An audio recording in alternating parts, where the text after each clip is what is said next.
Hi dears, welcome to another class of a Dream Online BCom, and our subject is BRL 101 Overview of Retailing and Unit 2 Retail Consumer. First ചാപ്റ്ററിൽ retail scenario എന്താണ് എന്നുള്ള കാര്യം നമ്മൾ detail ആയി നോക്കിയതാണ്. അപ്പോൾ രണ്ടാമത്തെ യൂണിറ്റിൽ retail consumer and consumer behaviour, അതാണ് നമ്മൾ അതിൻ്റെ എന്താണ് കൺസ്യൂമേഴ്സിന്റെ ബിഹേവിയർ എങ്ങനെയൊക്കെയാണ്, അതിനെ അഫക്റ്റ് ചെയ്യുന്ന ഘടകങ്ങൾ എന്തൊക്കെയാണ്, അവരുടെ ആ കൺസ്യൂമർ ബിഹേവിയർ അല്ലെങ്കിൽ അവരുടെ ആ പർച്ചേസിങ് പ്രോസസ്സ് എന്താണ്, ആ ബൈയിങ് ഡിസിഷനെ ബാധിക്കുന്ന ഘടകങ്ങൾ എന്തൊക്കെയാണ്, അങ്ങനെയുള്ള കാര്യങ്ങളാണ് രണ്ടാമത്തെ യൂണിറ്റിൽ നമ്മൾ നോക്കാൻ പോകുന്നത്. അപ്പൊ കൺസ്യൂമർ എന്ന് പറഞ്ഞു കഴിഞ്ഞാൽ നമ്മൾക്കറിയാം, a person who purchases goods or services by paying cash for his own use, സ്വന്തം ഉപയോഗത്തിന് വേണ്ടിയോ അതല്ലെങ്കിൽ നമ്മുടെ വീട്ടിലുള്ള മറ്റുള്ളവരുടെ ഉപഭോഗങ്ങൾക്ക് വേണ്ടിയോ പൈസ കൊടുത്ത് സാധനങ്ങളോ സേവനങ്ങളോ വാങ്ങി ഉപയോഗിക്കുന്ന ആളുകളെയാണ് നമ്മൾ എന്ത് പറയുന്നത്, ഉപഭോക്താക്കൾ എന്ന് പറയുന്നത്, കൺസ്യൂമേഴ്സ് എന്ന് പറയുന്നത്. And every consumer has his own needs. ഓരോ കൺസ്യൂമർക്കും ഓർ ടേസ്റ്റ് ഓർ പ്രിഫറൻസ്, ഓരോ കൺസ്യൂമർക്കും എന്തുണ്ട്, അവരുടേതായ സ്വന്തം തീരുമാനങ്ങളും അഭിപ്രായങ്ങളും ചോയ്സുകളുമുണ്ട്. അപ്പോൾ എൻറ്റയർലി ഡിഫറെൻ്റ് ആയിരിക്കും. രണ്ടോ മൂന്നോ വ്യക്തികളെ നമ്മൾ താരതമ്യം ചെയ്യുന്ന സമയത്ത് അവരുടെ ടേസ്റ്റ് ആൻഡ് പ്രിഫറൻസ് എന്ന് പറയുന്നത് വളരെ വ്യത്യസ്തമായിരിക്കും. അപ്പോൾ ഓരോ ആളുകളും ഓരോ പ്രോഡക്റ്റോ സർവീസോ അത് വാങ്ങുന്നതിൽ, ഉപയോഗിക്കുന്നതിൽ, അത് ഡിസ്പോസ് ചെയ്യുന്നതിൽ, ഇതിലെല്ലാം വളരെയധികം വ്യത്യാസങ്ങളുണ്ട്. അപ്പൊ ഈ യൂണിറ്റിൽ നമ്മൾ റീറ്റെയിൽ കൺസ്യൂമറുടെ ബിഹേവിയറിനെ കുറിച്ചാണ് പഠിക്കുന്നത്. Consumer behavior refers to the act which decides obtaining, using and disposing of consumer goods or service. അവിടെ പ്രത്യേകം നമ്മൾ പറയുന്നുണ്ട് ഇക്കണോമിക് ഗുഡ്സ് എന്നാണ് പറയുന്നത്. ഈ കൺസ്യൂമേഴ്സ് നമ്മൾക്കറിയാം ഇൻഡിവിജ്വൽസ് ആണ്, അല്ലെങ്കിൽ വ്യക്തികളോ സ്ഥാപനങ്ങളോ ആരും ആയിക്കോട്ടെ, ആരാണോ ഈ ഗുഡ്സ് ആൻഡ് സർവീസ് വാങ്ങി ഉപയോഗിക്കുന്നത്, അവര് ആ എക്കണോമിക് ഗുഡ്സ് ഒബ്റ്റെയിൻ ചെയ്യുന്നതിൽ, നേടിയെടുക്കുന്നതിൽ, അതല്ലെങ്കിൽ യൂസിങ് ഉപയോഗിക്കുന്നതിൽ, ഓർ ഡിസ്പോസിങ് അത് ഉപേക്ഷിച്ച് കളയും. ഉപയോഗം കഴിഞ്ഞാൽ നമ്മൾ അത് ഓട്ടോമാറ്റിക്കലി നമ്മളത് ഉപേക്ഷിച്ച് കളയും. അപ്പൊ ആ രീതിയിലെല്ലാം എങ്ങനെ അവർ വ്യത്യസ്തരാകുന്നു അതിനെ കുറിച്ചാണ് നമ്മൾ പഠിക്കുന്നത്. അപ്പൊ ഈ പ്രോസസ് മാത്രമല്ല, and the process of making decisions relating to this matters, ഈ കാര്യങ്ങളെ കുറിച്ച് അവർ തീരുമാനങ്ങൾ എടുക്കുന്നതിലും വ്യത്യസ്തരാണ്. അപ്പൊ ആ വ്യത്യസ്തതയെ കുറിച്ച് പഠിക്കുന്നതാണ് കൺസ്യൂമർ ബിഹേവിയർ. ഇപ്പൊ ഉദാഹരണമായിട്ട് പറയുകയാണെങ്കിൽ, ഇപ്പൊ മേക്കപ്പിന് ഉപയോഗിക്കുന്ന ഒരുപാട് കോസ്മെറ്റിക്സ് ഉണ്ട്. ഒരു 10 കോളേജ് പിള്ളേരെ എടുത്ത് നമ്മൾ ആ 10 പേരോടും പേഴ്സണലി അവർ ഉപയോഗിക്കുന്ന ലിപ്സ്റ്റിക്, അവർ ഉപയോഗിക്കുന്ന കോൾഡ് ക്രീം, അല്ലെങ്കിൽ അവർ ഉപയോഗിക്കുന്ന സൺസ്ക്രീൻ, അങ്ങനെയുള്ള പ്രോഡക്ട്സിനെ കുറിച്ച് അന്വേഷിക്കുകയാണെങ്കിൽ ആ 10 പേരും 10 തരത്തിലുള്ള അഭിപ്രായങ്ങളായിരിക്കും പറയുന്നത്, അല്ലെങ്കിൽ 10 രീതിയിലുള്ള ചോയ്സുകളായിരിക്കും അവർക്കുണ്ടാകുന്നത്. ആ ചോയ്സുകളെ ഡിസൈഡ് ചെയ്യുന്നത് ഒരുപാട് ഘടകങ്ങളുണ്ട്. അവരുടെ പേഴ്സണൽ ഫാക്ടേഴ്സ് ആയിരിക്കാം, എക്കണോമിക് ഫാക്ടേഴ്സ് ആയിരിക്കാം, സോഷ്യൽ ഫാക്ടേഴ്സ് ആയിരിക്കാം, ഫാമിലി റിലേറ്റഡ് മാറ്റേഴ്സ് ആയിരിക്കാം. എങ്ങനെയാണെങ്കിലും ആ വ്യക്തികൾ, ഓരോ വ്യക്തികളും ഒരാളിൽ നിന്ന് മറ്റൊരാൾ വ്യത്യസ്തരാണ്. അവരുടെ കൺസ്യൂമർ ബിഹേവിയർ എന്ന് പറയുമ്പോൾ അവര് എക്കണോമിക് ഗുഡ്സ് ആണെങ്കിലും സർവീസ് ആണെങ്കിലും വാങ്ങുന്നതിലും, അത് സെലക്ട് ചെയ്യുന്നതിലും, അത് ഉപയോഗിക്കുന്നതിലും, അവ ഡിസ്പോസ് ചെയ്യുന്നതിലും കാണിക്കുന്ന പ്രത്യേകതകൾ നമ്മൾ അനലൈസ് ചെയ്ത് കഴിഞ്ഞാൽ നമ്മൾക്ക് ഉറപ്പായി മനസ്സിലാക്കാൻ കഴിയും ഓരോ വ്യക്തിയും ഒരാളിൽ നിന്ന് ഒരാൾ വ്യത്യസ്തരാണ്. ഇപ്പൊ ഒരാള് ബുള്ളറ്റ് തിരഞ്ഞെടുക്കുമ്പോൾ ഒരാള് സ്കൂട്ടി ആയിരിക്കും തിരഞ്ഞെടുക്കുന്നത്, വേറൊരാൾ ഇന്നോവ ആയിരിക്കും തിരഞ്ഞെടുക്കുന്നത്. എല്ലാവരുടെയും പർപ്പസ് എന്താ, നല്ല കൺവീനിയന്റ് ആയിട്ട് ട്രാവൽ ചെയ്യാനുള്ള ഒരു വെഹിക്കിൾ. അപ്പൊ ആ ഒരു വെഹിക്കിൾ ചൂസ് ചെയ്യുന്ന സമയത്ത് ഓരോ വ്യക്തികൾക്ക് അവരുടേതായ പ്രത്യേക താല്പര്യങ്ങൾ ഉണ്ടായിരിക്കും.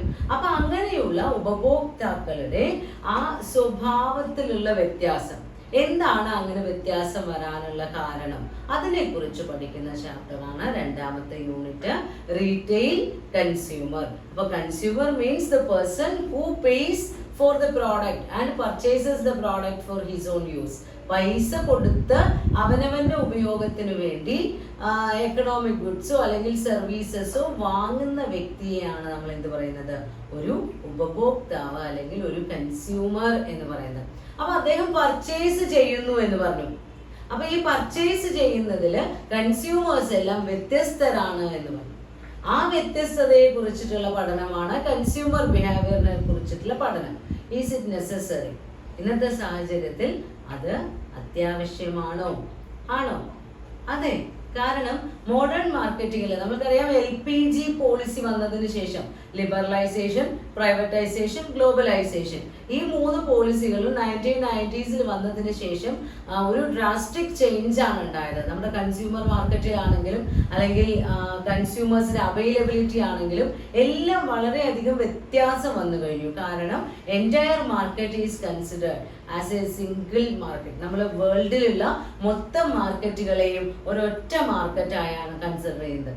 നമ്മളൊരു പ്രൊഡക്റ്റ് പ്രൊഡ്യൂസ് ചെയ്യുന്നുണ്ടെങ്കിൽ ഇപ്പൊ കേരളത്തിലുള്ള ചെറിയൊരു പ്രൊഡക്ഷൻ കമ്പനി ആണെങ്കിലും അവർ ഉദ്ദേശിക്കുന്നത് അല്ലെങ്കിൽ അവർ ലക്ഷ്യം വെക്കുന്നത് കേരളത്തിലുള്ള ഉപഭോക്താക്കളെ മാത്രമല്ല, വേൾഡ് ലെവലിലുള്ള കൺസ്യൂമേഴ്സിനെയാണ്. അത്രയും ക്വാളിറ്റിയിൽ അല്ലെങ്കിൽ അത്രയും സ്റ്റാൻഡേർഡിൽ അത്രയും പ്യുവർ ആയിട്ടുള്ള പ്രോഡക്ട്സ് ആണ് അവർ പ്രൊഡ്യൂസ് ചെയ്യുന്നത്. കാരണം എന്താ? ഇന്ന് നമ്മൾക്ക് സൗകര്യങ്ങളുണ്ട്. ഏത് അഡ്രസ്സിൽ വേണമെങ്കിലും ഓർഡറിനനുസരിച്ച് പ്രോഡക്റ്റ് സപ്ലൈ ചെയ്യാനുള്ള ഫെസിലിറ്റി ഉണ്ട്. അപ്പോൾ അത്തരത്തിലുള്ള ഒരു പാറ്റേൺ, ഒരു ചേഞ്ച് വന്നു കഴിഞ്ഞു. കൺസ്യൂമർ പ്രൊഡക്ഷൻ പ്രോസസ്സിലാണെങ്കിലും പ്രൊഡ്യൂസേഴ്സ് പ്രോഡക്റ്റ് മാനുഫാക്ചർ ചെയ്യുന്ന കാര്യത്തിലാണെങ്കിലും നമ്മുടെ സപ്ലൈ ചെയിനിന്റെ കാര്യത്തിലാണെങ്കിലും വളരെയധികം വ്യത്യാസങ്ങൾ വന്നിട്ടുണ്ട്. ട്രഡീഷണൽ മാർക്കറ്റിംഗിൽ നിന്ന് മോഡേൺ മാർക്കറ്റിംഗിൽ എത്തി നിൽക്കുമ്പോൾ മോഡേൺ മാർക്കറ്റിംഗിന്റെ ഏറ്റവും മെയിൻ ആയിട്ടുള്ള ഒരു മാക്സിം എന്ന് പറയുന്നത് തന്നെ consumer is the king of market എന്നാണ്.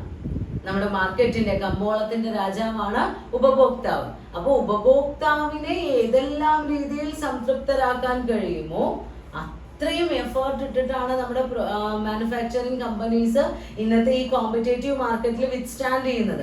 അപ്പൊ ആ കമ്പനികൾക്ക് എന്താണോ കൺസ്യൂമർ ആഗ്രഹിക്കുന്നത് ആ പ്രോഡക്റ്റ് സപ്ലൈ ചെയ്യാൻ കഴിയണം. എപ്പോഴാണോ അവർ ആ പ്രോഡക്റ്റ് വാങ്ങാൻ ഉദ്ദേശിക്കുന്നത് ആ സമയത്ത് നമ്മുടെ പ്രോഡക്റ്റ് നമ്മുടെ റെഡിലി അവൈലബിൾ ആയിരിക്കണം. ഏത് പ്രൈസിനാണോ അവർ ആ പ്രോഡക്റ്റ് പ്രിഫർ ചെയ്യുന്നത് ആ പ്രൈസിന് നമ്മൾക്ക് കൊടുക്കാൻ കഴിയണം. അപ്പൊ എന്താണോ, എപ്പോഴാണോ, എത്ര വിലയ്ക്കാണോ നമ്മളുടെ ഉപഭോക്താക്കൾ ആഗ്രഹിക്കുന്നത് അവ സപ്ലൈ ചെയ്യുന്ന കമ്പനികൾക്ക് മാത്രമേ ഇന്നത്തെ മാർക്കറ്റിൽ പിടിച്ചു നിൽക്കാൻ കഴിയുകയുള്ളൂ. അപ്പൊ കൺസ്യൂമർ ബിഹേവിയറിന്റെ സ്റ്റഡി വളരെയധികം പ്രാധാന്യം അർഹിക്കുന്നില്ലേ? Need for study of consumer behaviour എന്ന് പറഞ്ഞു കഴിഞ്ഞാൽ, കാരണം കൺസ്യൂമേഴ്സിന്റെ പ്രിഫറൻസിലാണ് മാർക്കറ്റിൽ ഏറ്റവും കൂടുതൽ സ്ഥാനമുള്ളത്. അവർക്ക് എന്താണോ വേണ്ടത് അത് നമ്മൾക്ക് നൽകാൻ കഴിയണം. അപ്പൊ അവർക്ക് എന്താണ് വേണ്ടത് എന്നറിയണമെങ്കിൽ അവരെ കുറിച്ച് നമ്മൾ പഠിക്കണം, അവരുടെ ആവശ്യങ്ങളെ കുറിച്ച് പഠിക്കണം. അൺസാറ്റിസ്ഫൈഡ് നീഡ്സ് എന്തൊക്കെയാണ്, അതിന് വേണ്ട പ്രോഡക്റ്റിന്റെ സ്പെഷ്യാലിറ്റീസ് എന്തൊക്കെയാണ്, അവർ ആഗ്രഹിക്കുന്ന പ്രൈസ് റേഞ്ച് എന്താണ്, അതിനനുസരിച്ച് പ്രോഡക്റ്റ് അതിനേക്കാൾ കൂടുതൽ, ഒരു പക്ഷേ ഉപഭോക്താവ് പ്രതീക്ഷിക്കുന്നതിനേക്കാൾ കൂടുതൽ ക്വാളിറ്റിയോടെ പ്രോഡക്റ്റ് നൽകുന്ന ആളുകൾക്ക് മാത്രമേ ഇന്നത്തെ മാർക്കറ്റിൽ പിടിച്ചു നിൽക്കാൻ കഴിയൂ. അപ്പൊ കൺസ്യൂമർ ബിഹേവിയറിനെ കുറിച്ച് പഠിക്കേണ്ടത് വളരെയധികം അത്യാവശ്യമാണ്. കാരണം ഇപ്പൊ നമ്മൾ കൺസ്യൂമർ ഈസ് ദ കിങ് എന്നൊക്കെ പറഞ്ഞു എങ്കിലും കൺസ്യൂമേഴ്സിനെയാണ് മാക്സിമം സേവിക്കുന്നത് എങ്കിലും ഓരോ ബിസിനസ്സുകാരന്റെയും ലക്ഷ്യം എന്ന് പറയുന്നത് മാക്സിമൈസേഷൻ ഓഫ് പ്രോഫിറ്റ് ആണ്. അപ്പൊ പ്രോഫിറ്റ് മാക്സിമൈസ് ചെയ്യണമെങ്കിൽ ഇന്നത്തെ കാലത്ത് പണ്ട് മാർക്കറ്റിംഗിൽ ചെയ്തിരുന്നത് പോലെയുള്ള ടെക്നിക്സ് ഒന്നും വിലപ്പോവില്ല. ഇന്ന് സാറ്റിസ്ഫൈഡ് കൺസ്യൂമേഴ്സ് ഉണ്ടെങ്കിൽ മാത്രം, ലോയൽ കൺസ്യൂമേഴ്സ് ഉണ്ടെങ്കിൽ മാത്രമേ നമ്മൾക്ക് ഒരു എക്സിസ്റ്റൻസ് ഉള്ളൂ അല്ലെങ്കിൽ സർവൈവൽ ഉള്ളൂ.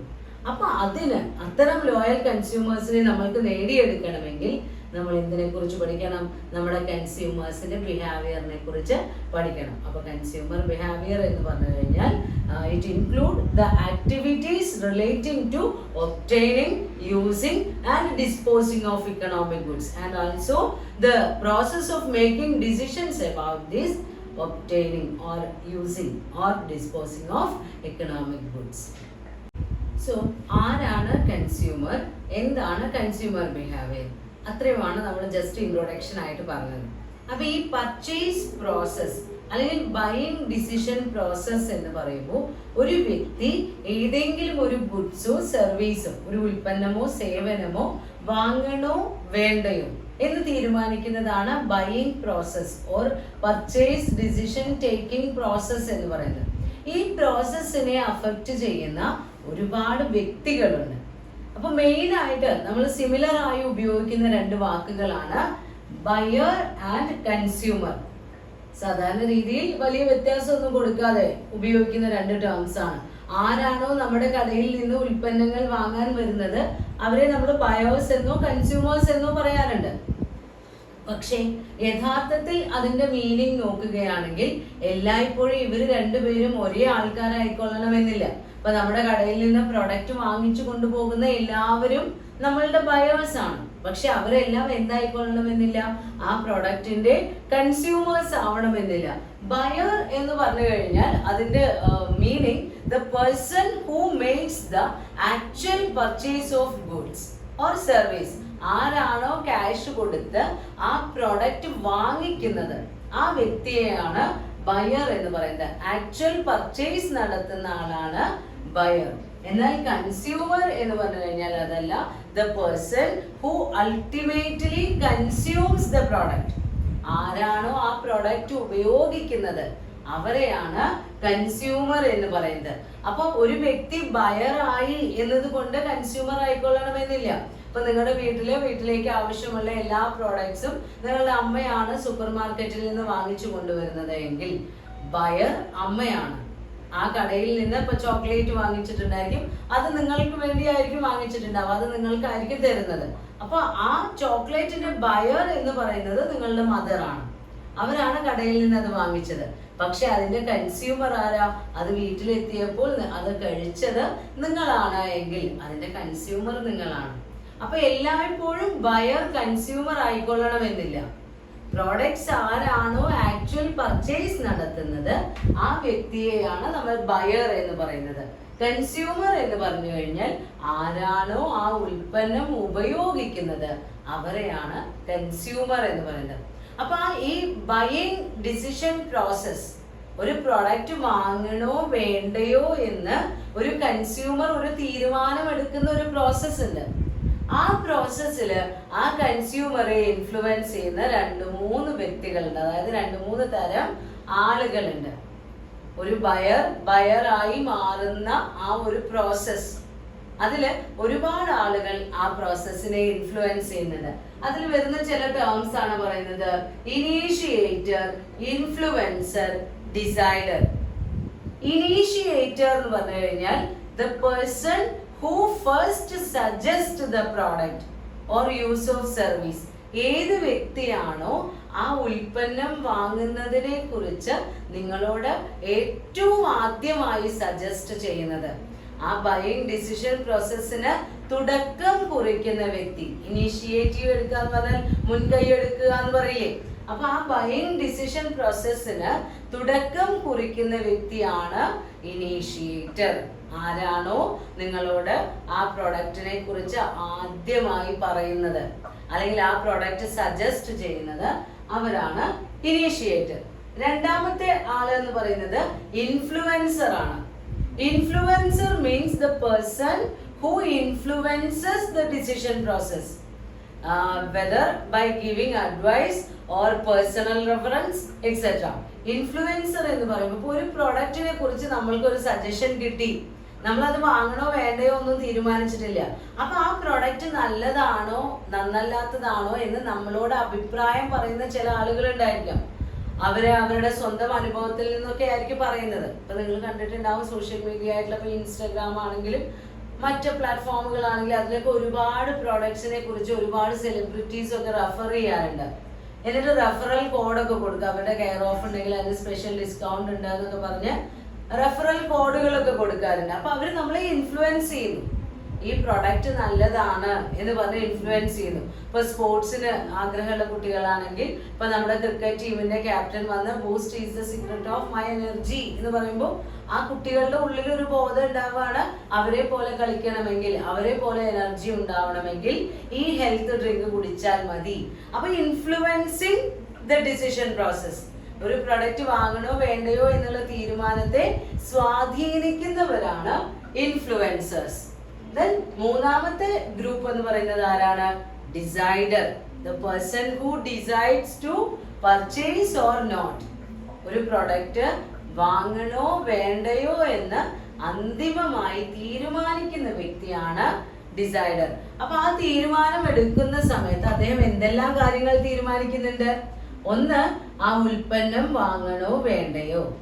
രണ്ട്, ഏത് ടൈപ്പ് വാങ്ങണം. ഇപ്പോൾ ഒരേ പ്രൊഡക്റ്റ്, ഇപ്പോൾ നമ്മളൊരു ബ്യൂട്ടി സോപ്പ് വാങ്ങാനാണ് പോയതെങ്കിൽ അവിടെ ഒരുപാട് കമ്പനിയുടെ സോപ്പ് ഇരിക്കുന്നുണ്ടാവും, ഒരുപാട് ടൈപ്പ്, ഒരുപാട് സ്മെല്ല് കാറ്റഗറിയിൽ വരുന്നതുണ്ടാവും, ഒരുപാട് വെയിറ്റ് വ്യത്യാസത്തിൽ, ഇപ്പം 50 ഗ്രാം 100 ഗ്രാം സാമ്പിൾ പാക്കറ്റ്, അങ്ങനെ ക്വാണ്ടിറ്റിയിൽ വ്യത്യാസത്തിൽ ഉണ്ടായിരിക്കും, കളറിൽ വ്യത്യാസം, ക്വാണ്ടിറ്റിയിൽ വ്യത്യാസം. അപ്പൊ അങ്ങനെയുള്ള ആ പ്രോഡക്റ്റ് റേഞ്ചിൽ നിന്ന് ഏത് പ്രോഡക്റ്റ് വാങ്ങിക്കണം, വാട്ട് ടു പർച്ചേസ്, എപ്പോൾ വാങ്ങിക്കണം, വെൻ ടു പർച്ചേസ്, എവിടെ നിന്ന് വാങ്ങിക്കണം, വേർ ടു പർച്ചേസ്, എങ്ങനെ വാങ്ങിക്കണം, ഹൗ ടു പർച്ചേസ്, ഇതെല്ലാം തീരുമാനിക്കുന്ന വ്യക്തി, ഇതിനെക്കുറിച്ചൊക്കെ ഒരു തീരുമാനമെടുക്കുന്ന, അന്തിമമായി തീരുമാനിക്കുന്ന ഒരു വ്യക്തിയല്ല, ആ വ്യക്തിയാണ് ഡിസൈഡർ.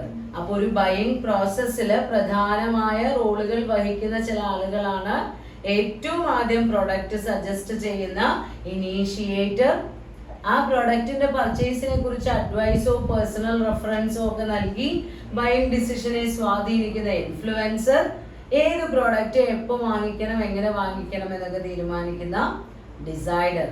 ഇവരെല്ലാം കൂടെ ചേർന്നതാണ് ഈ ബൈയിങ് ഡിസിഷൻ പ്രോസസ് എന്ന് പറയുന്ന പ്രക്രിയ. Next topic, factors influencing buying behaviour or consumer behaviour. ഇപ്പോൾ നമ്മൾ പറഞ്ഞു കഴിഞ്ഞു കൺസ്യൂമേഴ്സ് എങ്ങനെയാണ്, ദേ differ in their purchase mannerisms. ഏത് പ്രോഡക്റ്റ് വാങ്ങണം, എവിടെ നിന്ന് വാങ്ങണം, എത്ര രൂപയുടെ വാങ്ങണം എന്നൊക്കെ തീരുമാനിക്കുന്നതിൽ ഓരോ ഉപഭോക്താക്കളും വ്യത്യസ്തരാണ്. അപ്പൊ ഈ വ്യത്യസ്തതയ്ക്ക് കാരണങ്ങൾ എന്തൊക്കെയാണ്? അതിനുള്ള കാരണങ്ങൾ എന്ന് പറയുന്നത്, ഒന്ന് സൈക്കോളജിക്കൽ ഫാക്ടേഴ്സ്, മാനസികപരമായി ഒരു വ്യക്തിയെ സ്വാധീനിക്കുന്ന ഘടകങ്ങൾ. രണ്ട് സോഷ്യൽ ഫാക്ടേഴ്സ്, സാമൂഹ്യപരമായി, in which society he exist, അതാണ് സൊസൈറ്റി എന്ന് പറയുന്നത്, സാമൂഹ്യപരമായിട്ടുള്ള ഘടകങ്ങൾ. മൂന്ന് കൾച്ചറൽ ഫാക്ടേഴ്സ്, സാംസ്കാരികപരമായിട്ടുള്ള ഘടകങ്ങൾ. നാല് ഇക്കണോമിക് ഫാക്ടേഴ്സ്, സാമ്പത്തികപരമായിട്ട് നമ്മളെ സ്വാധീനിക്കുന്ന ഘടകങ്ങൾ. അപ്പൊ അതിൽ ഏറ്റവും ആദ്യത്തെ കാറ്റഗറിയാണ് psychological factors. Psychological factors refers to that motivates from inner state for satisfying a need or to accomplish a goal. നമ്മൾക്ക് ഏതെങ്കിലും ഒരു അൺസാറ്റിസ്ഫൈഡ് നീഡ് ഉണ്ടെങ്കിലാണ് അത് തൃപ്തിപ്പെടുത്താൻ വേണ്ടി നമ്മളൊരു പ്രോഡക്റ്റ് വാങ്ങാൻ പോകുന്നത്. ഇപ്പൊ നമ്മൾക്ക് നന്നായി വിശക്കുന്നുണ്ട്, അപ്പൊ ഒരു ഹങ്കർ എന്ന് പറയുന്ന ഒരു നീഡ് നമ്മുടെ ഉള്ളിലുണ്ട്. ആ വിശപ്പാണ് നമ്മളെ ഫുഡ് വാങ്ങണോ, ജ്യൂസ് വാങ്ങണോ, ചായ വാങ്ങണോ എന്നൊക്കെ ഉള്ള തീരുമാനത്തിലേക്ക് എത്തിക്കുന്നത്. അപ്പൊ ഒരു മനുഷ്യന്റെ ഉള്ളിൽ നിന്ന്, അദ്ദേഹത്തിന്റെ മനസ്സിൽ നിന്ന് ഒരു അൺസാറ്റിസ്ഫൈഡ് നീഡിനെ അല്ലെങ്കിൽ അദ്ദേഹത്തിന്റെ ഒരു ഗോളിനെ സാറ്റിസ്ഫൈ ചെയ്യണം, അതിനുവേണ്ടി ആ പ്രൊഡക്റ്റ് വാങ്ങണം എന്നൊക്കെയുള്ള ചിന്തകള് മനസ്സിൽ നിന്ന് ഉണ്ടാവുന്നുണ്ട്. അപ്പൊ ഏത് പ്രൊഡക്റ്റ് വാങ്ങണം, എവിടെ നിന്ന് വാങ്ങണം എന്നുള്ളതിനെയൊക്കെ നമ്മുടെ മൈൻഡ് സ്വാധീനിക്കുന്നുണ്ട്. അങ്ങനെയുള്ള ഇന്നർ സ്റ്റേറ്റ്സിനെയാണ് നമ്മൾ എന്ത് പറയുന്നത്, സൈക്കോളജിക്കൽ ഫാക്ടേഴ്സ്. മാനസികപരമായി ഒരു വ്യക്തിയുടെ ബൈയിങ് ഡിസിഷനെ ബാധിക്കുന്ന ഘടകങ്ങൾ. അപ്പൊ ഈ സൈക്കോളജിക്കൽ ഫാക്ടേഴ്സിൽ മെയിൻ ആയിട്ട് വരുന്നത്, ഇപ്പൊ നമ്മൾ പറഞ്ഞു ഒരു അൺസാറ്റിസ്ഫൈഡ് നീഡ് ഉണ്ടെങ്കിൽ അത് സാറ്റിസ്ഫൈഡ് ആക്കുക എന്നുള്ളതാണ് നമ്മുടെ ഗോൾ. അതിനു വേണ്ടിയാണ് നമ്മൾ പ്രോഡക്റ്റ് വാങ്ങിക്കുന്നത്. അപ്പൊ ആ പർച്ചേസ് ഡിസിഷനെ ബാധിക്കുന്ന ഇന്നർ സ്റ്റേറ്റ് മോട്ടീവ്സ് ആണ് പറയുന്നത്. First one motivation, second perception, third attitude, fourth behavioural trait and fifth one learning. ഈ 5 ഘടകങ്ങളാണ് സൈക്കോളജിക്കൽ ഫാക്ടർ എന്നുള്ള ഹെഡിങ്ങിന് കീഴിൽ നമ്മൾക്ക് പഠിക്കാനുള്ളത്. അപ്പോൾ ഒരു കൺസ്യൂമറെ ഒരു പ്രൊഡക്റ്റ് വാങ്ങാൻ വേണ്ടി എടുക്കുന്ന തീരുമാനം, ആ തീരുമാനം എടുക്കുന്നതിനെ മാനസികമായി സ്വാധീനിക്കുന്ന ഘടകങ്ങളാണ് പറയുന്നത്. ഏറ്റവും ആദ്യത്തേത് motivation. Motivation stimulates the need. നമ്മളുടെ ഉള്ളിലുള്ള ഒരു ആവശ്യത്തിനെ അത് അവിടെ അൺസാറ്റിസ്ഫൈഡ് നീഡ് നമ്മുടെ ഉള്ളിലുണ്ട്, അത് സാറ്റിസ്ഫൈ ചെയ്യണം. അപ്പൊ അതിലേക്ക് വേണ്ടി നമ്മളെ പ്രേരിപ്പിക്കാം, നമ്മൾക്ക് തന്നെ പ്രേരണ തരുന്ന ചില കാര്യങ്ങളുണ്ട്, അതാണ് മോട്ടിവേഷൻ എന്ന് പറയുന്നത്. അപ്പൊ എക്സാമ്പിൾ പറയുകയാണെങ്കിൽ, നമ്മൾക്ക് നന്നായി വിശക്കുന്നുണ്ട്, അപ്പോൾ നമ്മൾക്ക് വിശന്ന് കഴിഞ്ഞാൽ ഭക്ഷണം കഴിക്കണം എന്നറിയാം. അപ്പൊ നമ്മുടെ ശരീരം നമ്മളെ മോട്ടിവേറ്റ് ചെയ്യും. പോയി ഭക്ഷണം കഴിക്കൂ എന്ന് നമുക്ക് ഉള്ളിൽ നിന്ന് തോന്നും. അല്ലെങ്കിൽ നമുക്ക് വെള്ളം കുടിക്കണം എന്ന് തോന്നും. നമുക്ക് അത്രയും ദാഹം ഉണ്ടെങ്കിൽ പോയി വെള്ളം കുടിക്കാൻ വേണ്ടി നമുക്ക് ബ്രെയിനിൽ നിന്ന് ഡയറക്ഷൻസ് കിട്ടും. നമ്മുടെ ഉള്ളിൽ നിന്ന് നമ്മൾക്ക് ഉണ്ടാകുന്ന തോന്നലാണ്. അപ്പൊ പ്രേരണ, ഒരു പ്രൊഡക്റ്റ് വാങ്ങാൻ ആ ഒരു അൺസാറ്റിസ്ഫൈഡ് നീഡ് ഉണ്ടാവേണ്ട, അൺസാറ്റിസ്ഫൈഡ് നീഡ് ഉള്ളിൽ ഉണ്ടാകുന്നത് കൊണ്ട് നമ്മൾക്ക് ഉള്ളിൽ നിന്നുണ്ടാകുന്ന ഒരു പ്രേരണയാണ് മോട്ടിവേഷൻ. നമ്മളെ പ്രേരിപ്പിക്കുകയാണ്, ആ പ്രൊഡക്റ്റ് പോയി വാങ്ങൂ എന്ന് പറഞ്ഞ് നമ്മളെ പ്രേരിപ്പിക്കുന്നു. ഇപ്പോ അസുഖമായി കിടക്കുന്ന ഒരു രോഗി, അദ്ദേഹത്തിന് എന്തായിരിക്കും ആവശ്യം ഉണ്ടാവുക? മെഡിസിൻ. അപ്പൊ അദ്ദേഹത്തിന് മോട്ടിവേഷൻ ലഭിക്കുന്നത് എന്തിനായിരിക്കും? മെഡിസിൻ വാങ്ങാൻ വേണ്ടിയാവും. കാരണം അസുഖം മാറി പഴയ സ്റ്റേറ്റിലാവണം എന്ന ആഗ്രഹം ഉണ്ടായിരിക്കും. ദെൻ രണ്ടാമത്തെ ഫാക്ടർ ആണ് പറയുന്നത് പെർസെപ്ഷൻ. പെർസെപ്ഷൻ എന്ന് പറയുമ്പോഴും ഇത് തന്നെയാണ്, ഈ മോട്ടിവേഷനുമായി റിലേറ്റ് ചെയ്ത് വരുന്നതാണ്. പക്ഷെ കുറച്ചുകൂടി റിയാലിറ്റി ബേസ്ഡ് ആണ്. നമ്മൾക്ക് അവൈലബിൾ ആയിട്ടുള്ള സിറ്റുവേഷൻസിനെ കുറിച്ച്, നമ്മുടെ റിയാലിറ്റിയെ കുറിച്ചുള്ള ഒരു ബോധം നമ്മളിൽ ഉണ്ടാകുന്നതാണ്, ഒരു പേഴ്സണലൈസ്ഡ് പെർസെപ്ഷൻ. 5 സെൻസ് ഓർഗൻസ് ഉണ്ട് നമ്മൾക്ക്, അല്ലെ, പഞ്ചേന്ദ്രിയങ്ങൾ. അത് അവയുടെ ഇൻഫ്ലുവൻസ് മൂലമാണ് ഈ പെർസെപ്ഷൻ ഉണ്ടാകുന്നത്. ഒരു പ്രൊഡക്റ്റ് സെലക്ട് ചെയ്യാം, അല്ലെങ്കിൽ ആ പ്രൊഡക്റ്റ് എങ്ങനെ ഉപയോഗിക്കണം, selecting, organising and interpreting the reality. യാഥാർത്ഥ്യത്തെ കുറിച്ച് നമ്മൾ മനസ്സിലാക്കുന്ന ഒരു സ്റ്റേജ് ആണ് പെർസെപ്ഷൻ. ഇപ്പൊ എക്സാമ്പിൾ പറയുകയാണെങ്കിൽ, നമ്മൾക്ക് നല്ല വിശപ്പുണ്ട്, മോട്ടിവേഷൻ വന്നു, ഉള്ളിൽ നിന്ന് മോട്ടിവേഷൻ വന്നു, പോയി ഭക്ഷണം കഴിക്കൂ. നമ്മൾ പുറത്തു കൂടെ ഇറങ്ങി പോകുമ്പോഴാണ് തൊട്ടടുത്ത് നിന്നുള്ള റെസ്റ്റോറൻറ്റിൽ നിന്ന് നല്ല അൽഫാമിൻ്റെ ഒക്കെ മണം കേൾക്കുന്നത്. അപ്പൊ നമ്മൾക്ക് സ്മെല്ല് വരുന്നു.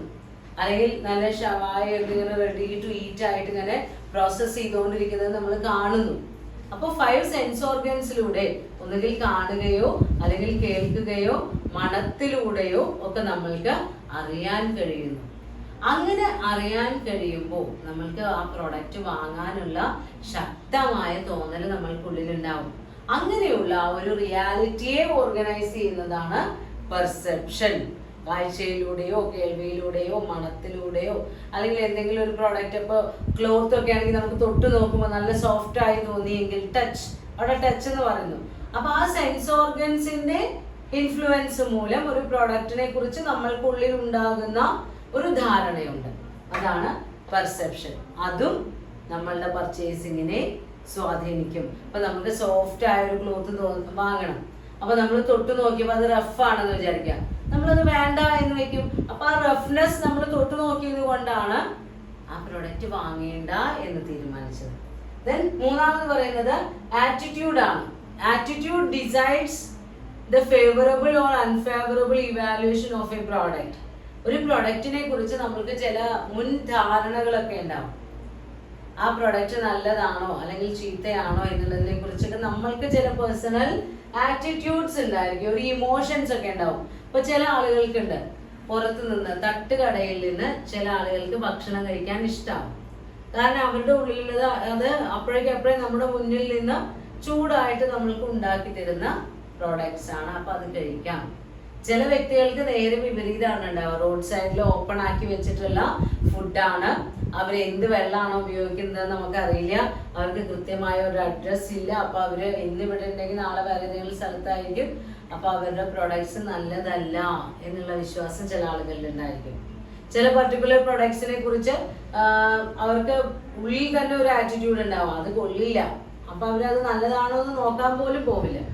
അങ്ങനെയുള്ള പ്രൊഡക്റ്റിനെ കുറിച്ചും സർവീസിനെ കുറിച്ചും ഉള്ള ഫേവറബിളോ അൺഫേവറബിളോ ആയിട്ടുള്ള ഇവാലുവേഷൻ, അത് ഇമോഷണൽ ഫീലിങ്സിനെ അടിസ്ഥാനമാക്കിയൊക്കെ എടുക്കുന്നതാണ് ആറ്റിറ്റ്യൂഡ്.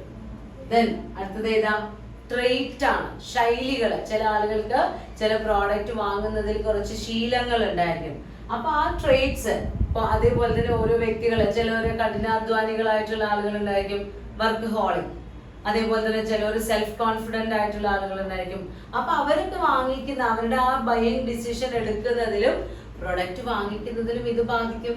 നല്ല സെൽഫ് കോൺഫിഡന്റ് ആയ ഒരാളാണെങ്കിൽ അദ്ദേഹത്തിന് ഏത് പ്രൊഡക്റ്റ് വാങ്ങണമെന്ന് സ്വന്തമായ തീരുമാനം ഉണ്ടാവും. വേറൊരാൾക്ക് ഇൻഫ്ലുവൻസ് ചെയ്യുന്നതിന് ഒരു പരിധി ഉണ്ടാവും. അപ്പൊ അങ്ങനെയുള്ളവരെ നമ്മൾക്ക് സെയിൽസ്മാൻ, എത്ര നല്ല സെയിൽസ്മാൻ ആണെങ്കിലും ഇൻഫ്ലുവൻസ് ചെയ്യാൻ കഴിയില്ല.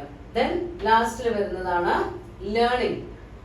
Learning is acquired by a consumer through his past experience of the product.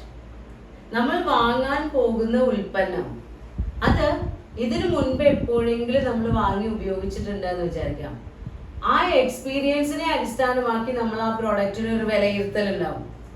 അതിനനുസരിച്ച് ആ പ്രോഡക്റ്റ് വാങ്ങണോ വേണ്ടയോ എന്ന് തീരുമാനിക്കും. ഇപ്പൊ ഏതെങ്കിലും ഒരു കടയിൽ നിന്ന് നമ്മൾ ബിരിയാണി കഴിച്ചു, മുൻപ് കഴിച്ചിട്ടുണ്ട്, സുഹൃത്തുക്കളുടെ പോലെ കൂടെ പോയിട്ട് കഴിച്ചിട്ടുണ്ട്, അത് കൊള്ളില്ല എന്ന് വിചാരിക്കാം. നമ്മുടെ പാരന്റ്സിന്റെ കൂടെ പുറത്ത് പോകുമ്പോൾ അവർ ആ കടയിലേക്ക് ബിരിയാണി കഴിക്കാൻ പോകുമ്പോൾ നമ്മൾ പറയില്ലേ, അത് വേണ്ട, എനിക്ക് അവിടുത്തെ ബിരിയാണി വേണ്ട, അത് കൊള്ളില്ല. കാരണം എന്താ, ഇത് മുൻപ് കഴിച്ചപ്പോൾ അത് നന്നല്ലായിരുന്നു. അപ്പോൾ പാസ്റ്റ് എക്സ്പീരിയൻസിലൂടെ കൺസ്യൂമേഴ്സിന് ചില ബോധങ്ങളൊക്കെ ഉണ്ടായിരിക്കും. അതിനെ അടിസ്ഥാനമാക്കിയാണ് അവർ പ്രോഡക്റ്റ് വാങ്ങണോ വേണ്ടയോ എന്ന് തീരുമാനിക്കുക. അതും സൈക്കോളജിക്കൽ ഫാക്ടറാണ്. അപ്പൊ ഇതൊക്കെയാ സൈക്കോളജിക്കൽ ഫാക്ടറിൽ വരുന്നത്: motivation, perception, attitude, trait and learning. Consumer ബിഹേവിയറിനെ അഫക്റ്റ് ചെയ്യുന്ന ഫസ്റ്റ് ഗ്രൂപ്പ് ഓഫ് ഫാക്ടേഴ്സ് ആണ് നമ്മൾ നോക്കിക്കഴിഞ്ഞത്, സൈക്കോളജിക്കൽ ഫാക്ടേഴ്സ്. ഇനി second classification, second type of ഫാക്ടേഴ്സിൽ വരുന്നത് പേഴ്സണൽ ഫാക്ടേഴ്സ് ആണ്. വ്യക്തിപരമായി ഒരു വ്യക്തിയുടെ ബൈയിങ് ഡിസിഷനെ ബാധിക്കുന്ന ഘടകങ്ങൾ. It comprises demographic or life cycle factors, education or occupation related factors, income related factors, personality related factors and lifestyle related factors. അതിൽ ഏറ്റവും ആദ്യത്തേതാണ് demographic or life cycle related factors. ഒരു വ്യക്തി, ആ വ്യക്തി പുരുഷനാണോ സ്ത്രീയാണോ, അത് അദ്ദേഹത്തിന്റെ പർച്ചേസ് ബിഹേവിയറിനെ അഫക്ട് ചെയ്യും. ഇപ്പൊ ഡ്രസ്സ് എടുക്കുമ്പോൾ സ്ത്രീകൾ, ഇപ്പോൾ കുറെ യൂണിസെക്സിലുള്ള ഡ്രസ്സുകളും കോസ്റ്റ്യൂംസും ആക്സസറീസും ഒക്കെ ഇറങ്ങിയിട്ടുണ്ട്. എന്നാലും പൊതുവെ രണ്ടുപേരും തമ്മിൽ ജെൻഡർ ഡിഫറൻസ് അവിടെ അഫക്ട് ചെയ്യും. പുരുഷന്മാർ പർച്ചേസ് ചെയ്യുന്ന തരം പ്രോഡക്ട്സ് ആയിക്കൊള്ളണമെന്നില്ല സ്ത്രീകൾ പർച്ചേസ് ചെയ്യുന്നത്. സ്ത്രീകൾ കോസ്മെറ്റിക്സ് ധാരാളം ഉപയോഗിച്ചു എന്ന് വരാം, പുരുഷന്മാർ അത്ര അധികം ഉപയോഗിച്ചില്ല എന്ന് വരാം, ഉപയോഗിക്കുന്നവരും ഉണ്ടായിരിക്കാം.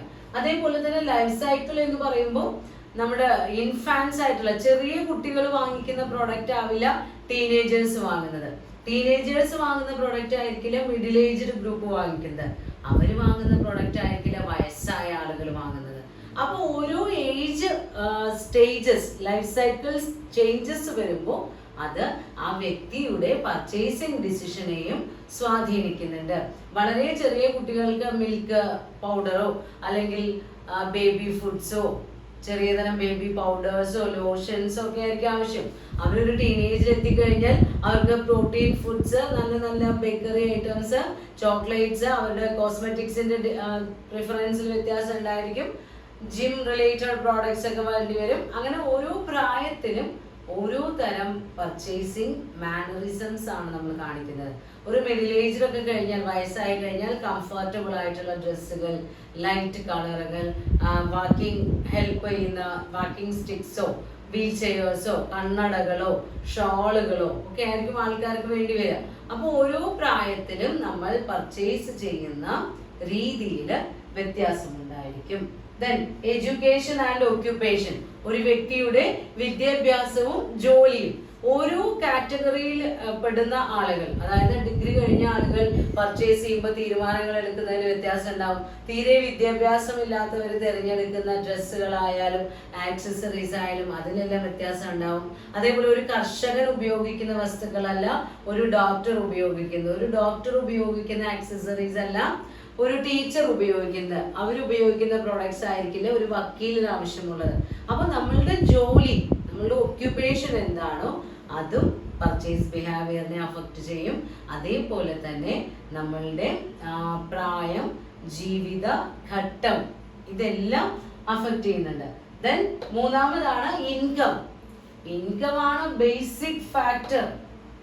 കയ്യിൽ വരുമാനം ഉണ്ടെങ്കിലല്ലേ നമ്മൾക്ക് എന്തെങ്കിലും പ്രൊഡക്റ്റ് വാങ്ങാൻ തോന്നുള്ളൂ. അപ്പൊ വ്യക്തിപരമായ ഇൻകം, ഒരു വ്യക്തിയുടെ ഇൻകം ലെവല് അദ്ദേഹത്തിന്റെ പർച്ചേസിങ് പാറ്റേണിനെ തീരുമാനിക്കും. നമ്മൾക്ക് ഇഷ്ടംപോലെ പൈസ കിട്ടുന്നുണ്ട് എന്ന് വിചാരിക്കാം, നമുക്ക് നല്ല ക്വാളിറ്റിയുള്ള പ്രീമിയം പ്രോഡക്ട്സ് ഒക്കെ വാങ്ങി ഉപയോഗിക്കാൻ കഴിയും. അതല്ല, നമ്മൾക്ക് വരുമാനം വളരെ കുറവാണെങ്കിൽ നമ്മൾ വളരെ കുറച്ച് മാത്രമേ ചെലവഴിക്കുള്ളൂ. കയ്യിൽ വരുമാനം ഉണ്ടെങ്കിലല്ലേ സ്പെൻഡിങ്ങിന് എക്സ്ട്രാ മണി നമ്മുടെ കയ്യിൽ ഉണ്ടാവുള്ളൂ. അപ്പൊ ജീവിത ചെലവിന് വേണ്ട പൈസ മാത്രമേ ലഭ്യമായിട്ടുള്ളൂ എങ്കിൽ നമ്മൾ ഒരുപാടൊന്നും ലക്ഷറീസ് ഒന്നും പർച്ചേസ് ചെയ്യില്ല. എന്നാൽ ഹൈ ഇൻകം ലെവലിൽ പെട്ട വ്യക്തികളാണ് നമ്മളെങ്കിൽ അത്യാവശ്യമായ നെസസറി പ്രോഡക്ട്സിന് പുറമെ ലക്ഷറിയസ് പ്രോഡക്ട്സ് കൂടി നമ്മൾ വാങ്ങിക്കും ആഡംബരത്തിന് വേണ്ടിയിട്ട്. ദെൻ അടുത്തത് പേഴ്സണാലിറ്റി ആണ്. പേഴ്സണാലിറ്റി എന്ന് പറയുമ്പോൾ ഒരു വ്യക്തിയുടെ ആറ്റിറ്റ്യൂഡ്, പെർസെപ്ഷൻ, ഇതെല്ലാം കൂടി ചേർന്നാണ് ഒരു വ്യക്തിത്വം. ആ വ്യക്തിത്വം നമ്മുടെ പർച്ചേസിങ് ബിഹേവിയറിനെ ബാധിക്കുന്നുണ്ട്. ഇപ്പോൾ നല്ല വൃത്തി ആഗ്രഹിക്കുന്ന ഒരാളാണെങ്കിൽ അദ്ദേഹം നല്ല സ്റ്റാൻഡേർഡ് കടകളിലേ പോവുള്ളൂ. റെസ്റ്റോറൻറ്റുകളാണെങ്കിൽ നല്ല സ്റ്റാൻഡേർഡ് റെസ്റ്റോറൻറ്റിലെ എപ്പോഴെങ്കിലും പുറത്തു പോയി കഴിക്കുകയാണെങ്കിൽ അത് നല്ല ഫുഡ് കഴിക്കണം. ആ രീതിയിലാണ് അവരുടെ പർച്ചേസിങ് ഡിസിഷൻ ഉണ്ടാവുക. ദെൻ ലാസ്റ്റിൽ പറയുന്നത് ലൈഫ് സ്റ്റൈലാണ്. ഓരോ വ്യക്തികൾക്കും ഓരോ ജീവിത രീതികൾ ഉണ്ടാവും. ചില ആളുകൾ എത്ര തന്നെ പൈസ ഉണ്ടെങ്കിലും, എത്ര ബാങ്കിൽ ഡെപ്പോസിറ്റ് ഉണ്ടെങ്കിലും അവരതിൽ നിന്ന് ഒരുപാട് പൈസയൊന്നും ചെലവാക്കില്ല. വളരെ കുറച്ച് മാത്രം എടുത്ത് അത്യാവശ്യത്തിനുള്ള പ്രോഡക്ട്സ് മാത്രം വാങ്ങി ഉപയോഗിച്ച് ജീവിക്കുന്ന ആളുകൾ ഉണ്ടായിരിക്കും.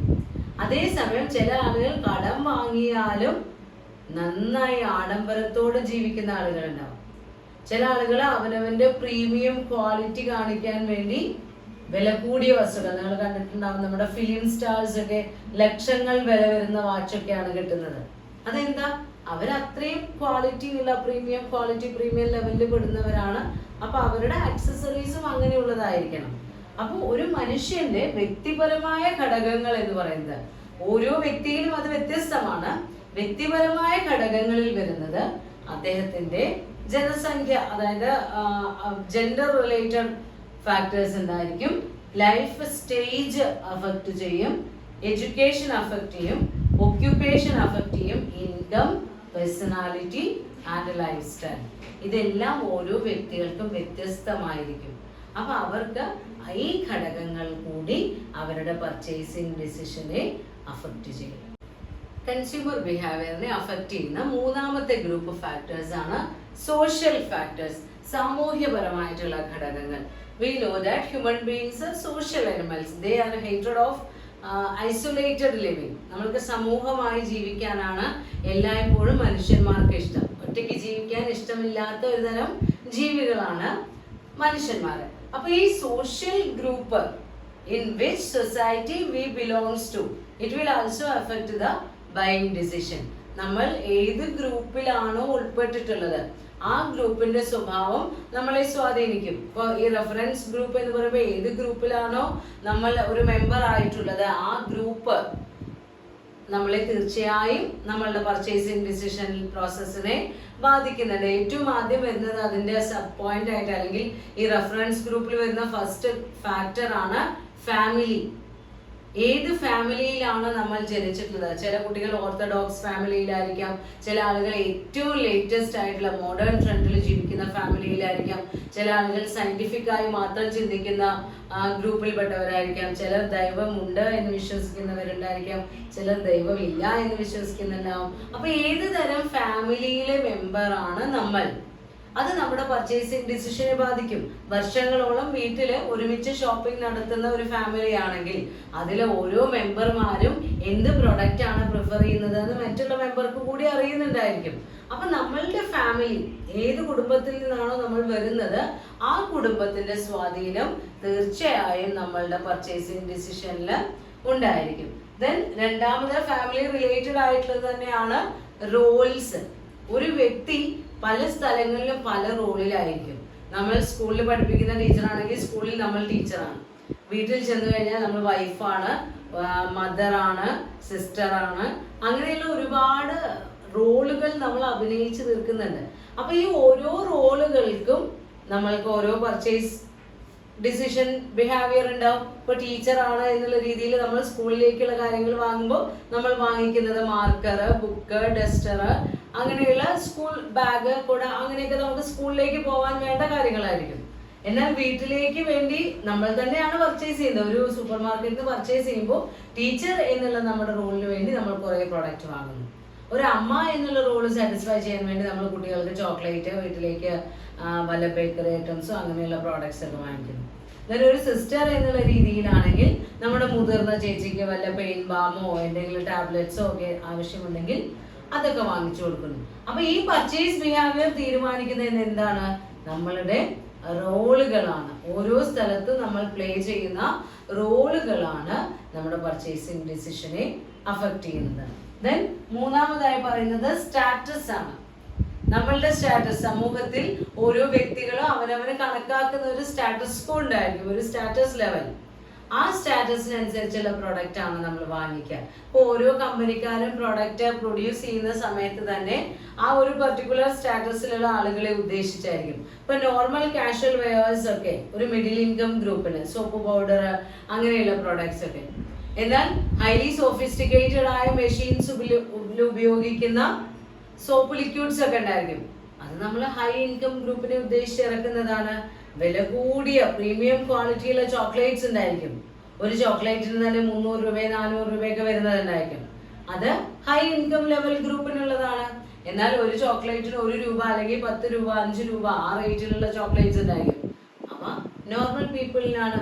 അപ്പൊ ഓരോ വ്യക്തികളുടെയും സ്റ്റാറ്റസ് അവർ തിരഞ്ഞെടുക്കുന്ന ഉൽപ്പന്നത്തിന്റെ പർച്ചേസ് ഡിസിഷനെ ബാധിക്കാറുണ്ട്. ദെൻ നാലാമതായി പറയുന്നതാണ് opinion leaders, reference group.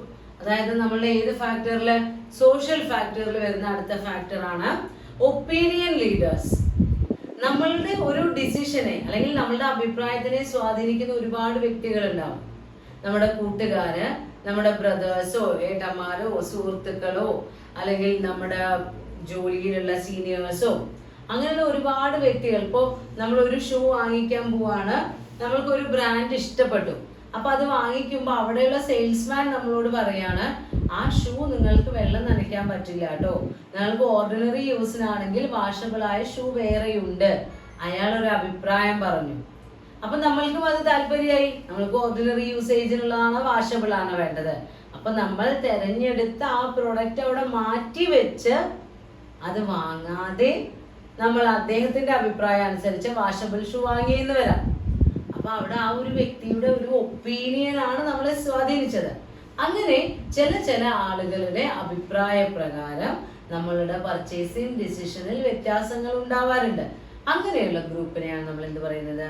Opinion leaders. അപ്പൊ സോഷ്യൽ ഫാക്ടേഴ്സിൽ വരുന്ന പോയിന്റ്സ് ആണ് reference group, role, status, opinion leaders. ഇതെല്ലാം ഒരു വ്യക്തിയുടെ പർച്ചേസിംഗ് ഡിസിഷനെ അഫക്റ്റ് ചെയ്യുന്ന ഫാക്ടേഴ്സ് ആണ്. ഫാക്ടേഴ്സ് അഫക്റ്റിംഗ് കൺസ്യൂമർ ബിഹേവിയറിൽ നെക്സ്റ്റ് കാറ്റഗറി ഓഫ് ഫാക്ടേഴ്സ് ആണ് കൾച്ചറൽ ഫാക്ടേഴ്സ്, സാംസ്കാരികപരമായിട്ടുള്ള ഘടകങ്ങൾ. ഒരു വ്യക്തിയുടെ സംസ്കാരം, ഏത് സംസ്കാരത്തിൽ വിശ്വസിക്കുന്ന ആളാണ്, ഏത് സോഷ്യൽ ഗ്രൂപ്പിൽ പെടുന്ന ആളാണ്, ഏത് സബ് കൾച്ചറിൽ ഉൾപ്പെടുന്ന ആളാണ്, ഇതെല്ലാം ഒരു വ്യക്തിയുടെ പർച്ചേസിംഗ് ഡിസിഷനെ അഫക്റ്റ് ചെയ്യുന്നുണ്ട്. അപ്പൊ കൾച്ചറൽ ഫാക്ടേഴ്സിലെ ഫസ്റ്റ് പോയിന്റ് എന്ന് പറയുന്നത് കൾച്ചർ ആണ്. Culture means the beliefs or ethics followed by an individual, either he obtained by his birth or acquisition of knowledge etc. ചില ആളുകൾക്ക് ജന്മനാ ചില സംസ്കാരങ്ങൾ ഉണ്ടായിരിക്കും. ഏത് കുടുംബത്തിലെയാണ് ആ വ്യക്തി, ഏത് ഫാമിലിയിൽ ഉൾപ്പെടുന്ന ആളാണ്, ആ ഫാമിലി ഏത് സംസ്കാരത്തിലാണോ വിശ്വസിക്കുന്നത് അതേ സംസ്കാരമായിരിക്കും ആ വ്യക്തിയും ഫോളോ ചെയ്യുന്നത്. പിന്നീട് വിദ്യാഭ്യാസപരമായി ഒരുപാട് മാറ്റങ്ങൾ ഉണ്ടാകുമ്പോൾ, ഒരുപാട് വിദ്യാഭ്യാസം നമ്മൾ നേടിയെടുക്കുമ്പോൾ, എഡ്യൂക്കേഷണൽ സ്റ്റാറ്റസ് ഒക്കെ ഇൻക്രീസ് ചെയ്യുമ്പോൾ നമ്മളുടെ കൾച്ചറിലും വ്യത്യാസം ഉണ്ടായിരിക്കാം. അപ്പൊ ഫാമിലി റിലേറ്റഡ് ആയിട്ടുള്ള ഇൻഹെറിറ്റഡ് ആയ കൾച്ചറും ഉണ്ട്, നമ്മൾ അക്വയർ ചെയ്ത കൾച്ചറും ഉണ്ട്. ആ സംസ്കാരം നമ്മളുടെ സ്വഭാവത്തിനെ സ്വാധീനിക്കുന്നുണ്ട്. നമ്മൾ ഫോളോ ചെയ്യുന്ന സംസ്കാരം, ചില ആളുകൾ ദൈവം ഉണ്ട് എന്ന് വിശ്വസിക്കുന്നുണ്ടാവും, അവർ പർച്ചേസ് ചെയ്യുന്ന പ്രോഡക്റ്റ് വേറെ ആയിരിക്കും. ദൈവമില്ല എന്ന് വിശ്വസിക്കുന്നവരുണ്ടായിരിക്കും, ഹൈന്ദവ സംസ്കാരത്തിൽ വിശ്വസിക്കുന്നുണ്ടായിരിക്കും, മുസ്ലിം മതത്തിൽ വിശ്വസിക്കുന്നവരുണ്ടായിരിക്കും, ക്രിസ്ത്യൻ മതത്തിൽ വിശ്വസിക്കുന്ന, അങ്ങനെ ഓരോരോ വിശ്വാസ ഗ്രൂപ്പുകളിൽ ഉൾപ്പെടുന്നതിനനുസരിച്ച് ഒരു വ്യക്തിയുടെ സ്വഭാവത്തിലും പർച്ചേസിംഗ് ബിഹേവിയറിലും വ്യത്യാസമുണ്ടാവും. രണ്ടാമത്തെ പോയിന്റ് ആണ് സബ് കൾച്ചർ.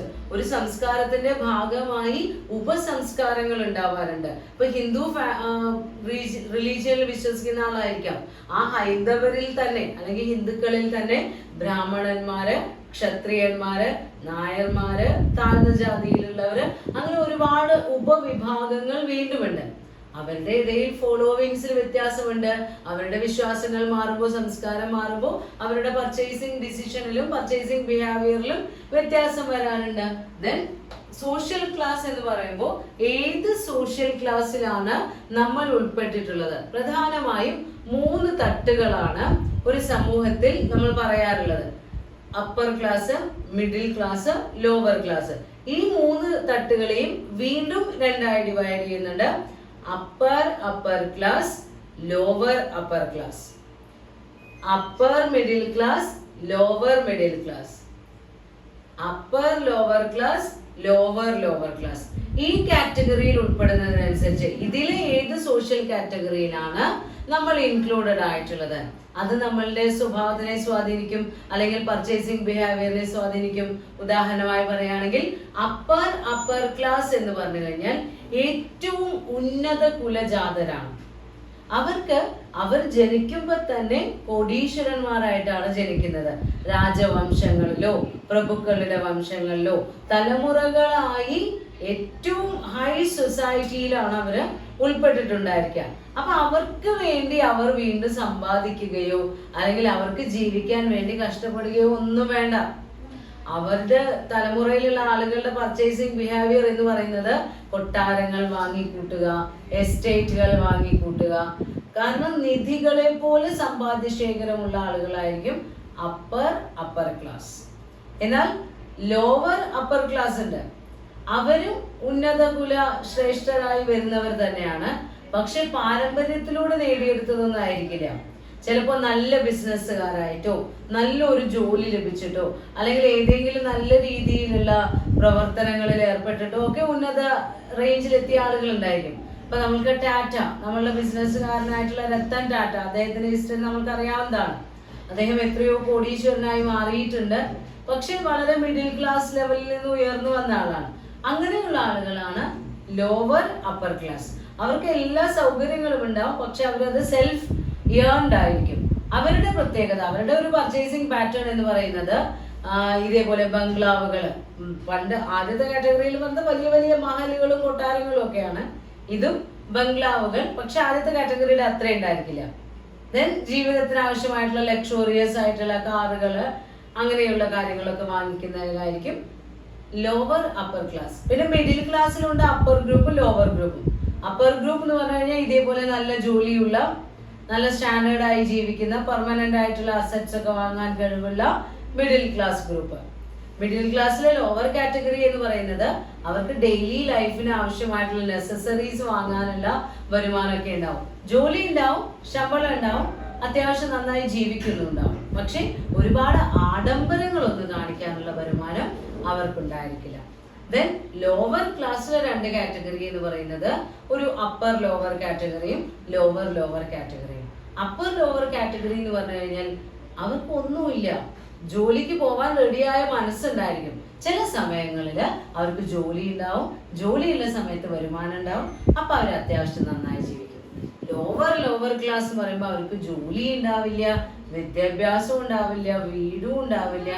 അങ്ങനെ തെരുവുകളിലൊക്കെ അലഞ്ഞ് ജീവിക്കുന്ന ആളുകൾ, യാതൊരു അടിസ്ഥാന സൗകര്യങ്ങളോ അടിസ്ഥാന വിദ്യാഭ്യാസമോ ഒന്നുമില്ലാത്ത ഏറ്റവും താഴേക്കിടയിലുള്ള ആളുകൾ. അപ്പൊ ഈ ഓരോ കാറ്റഗറിയിലും ഇപ്പൊ നമ്മൾ 6 ക്ലാസ് ആണ് പറഞ്ഞത്.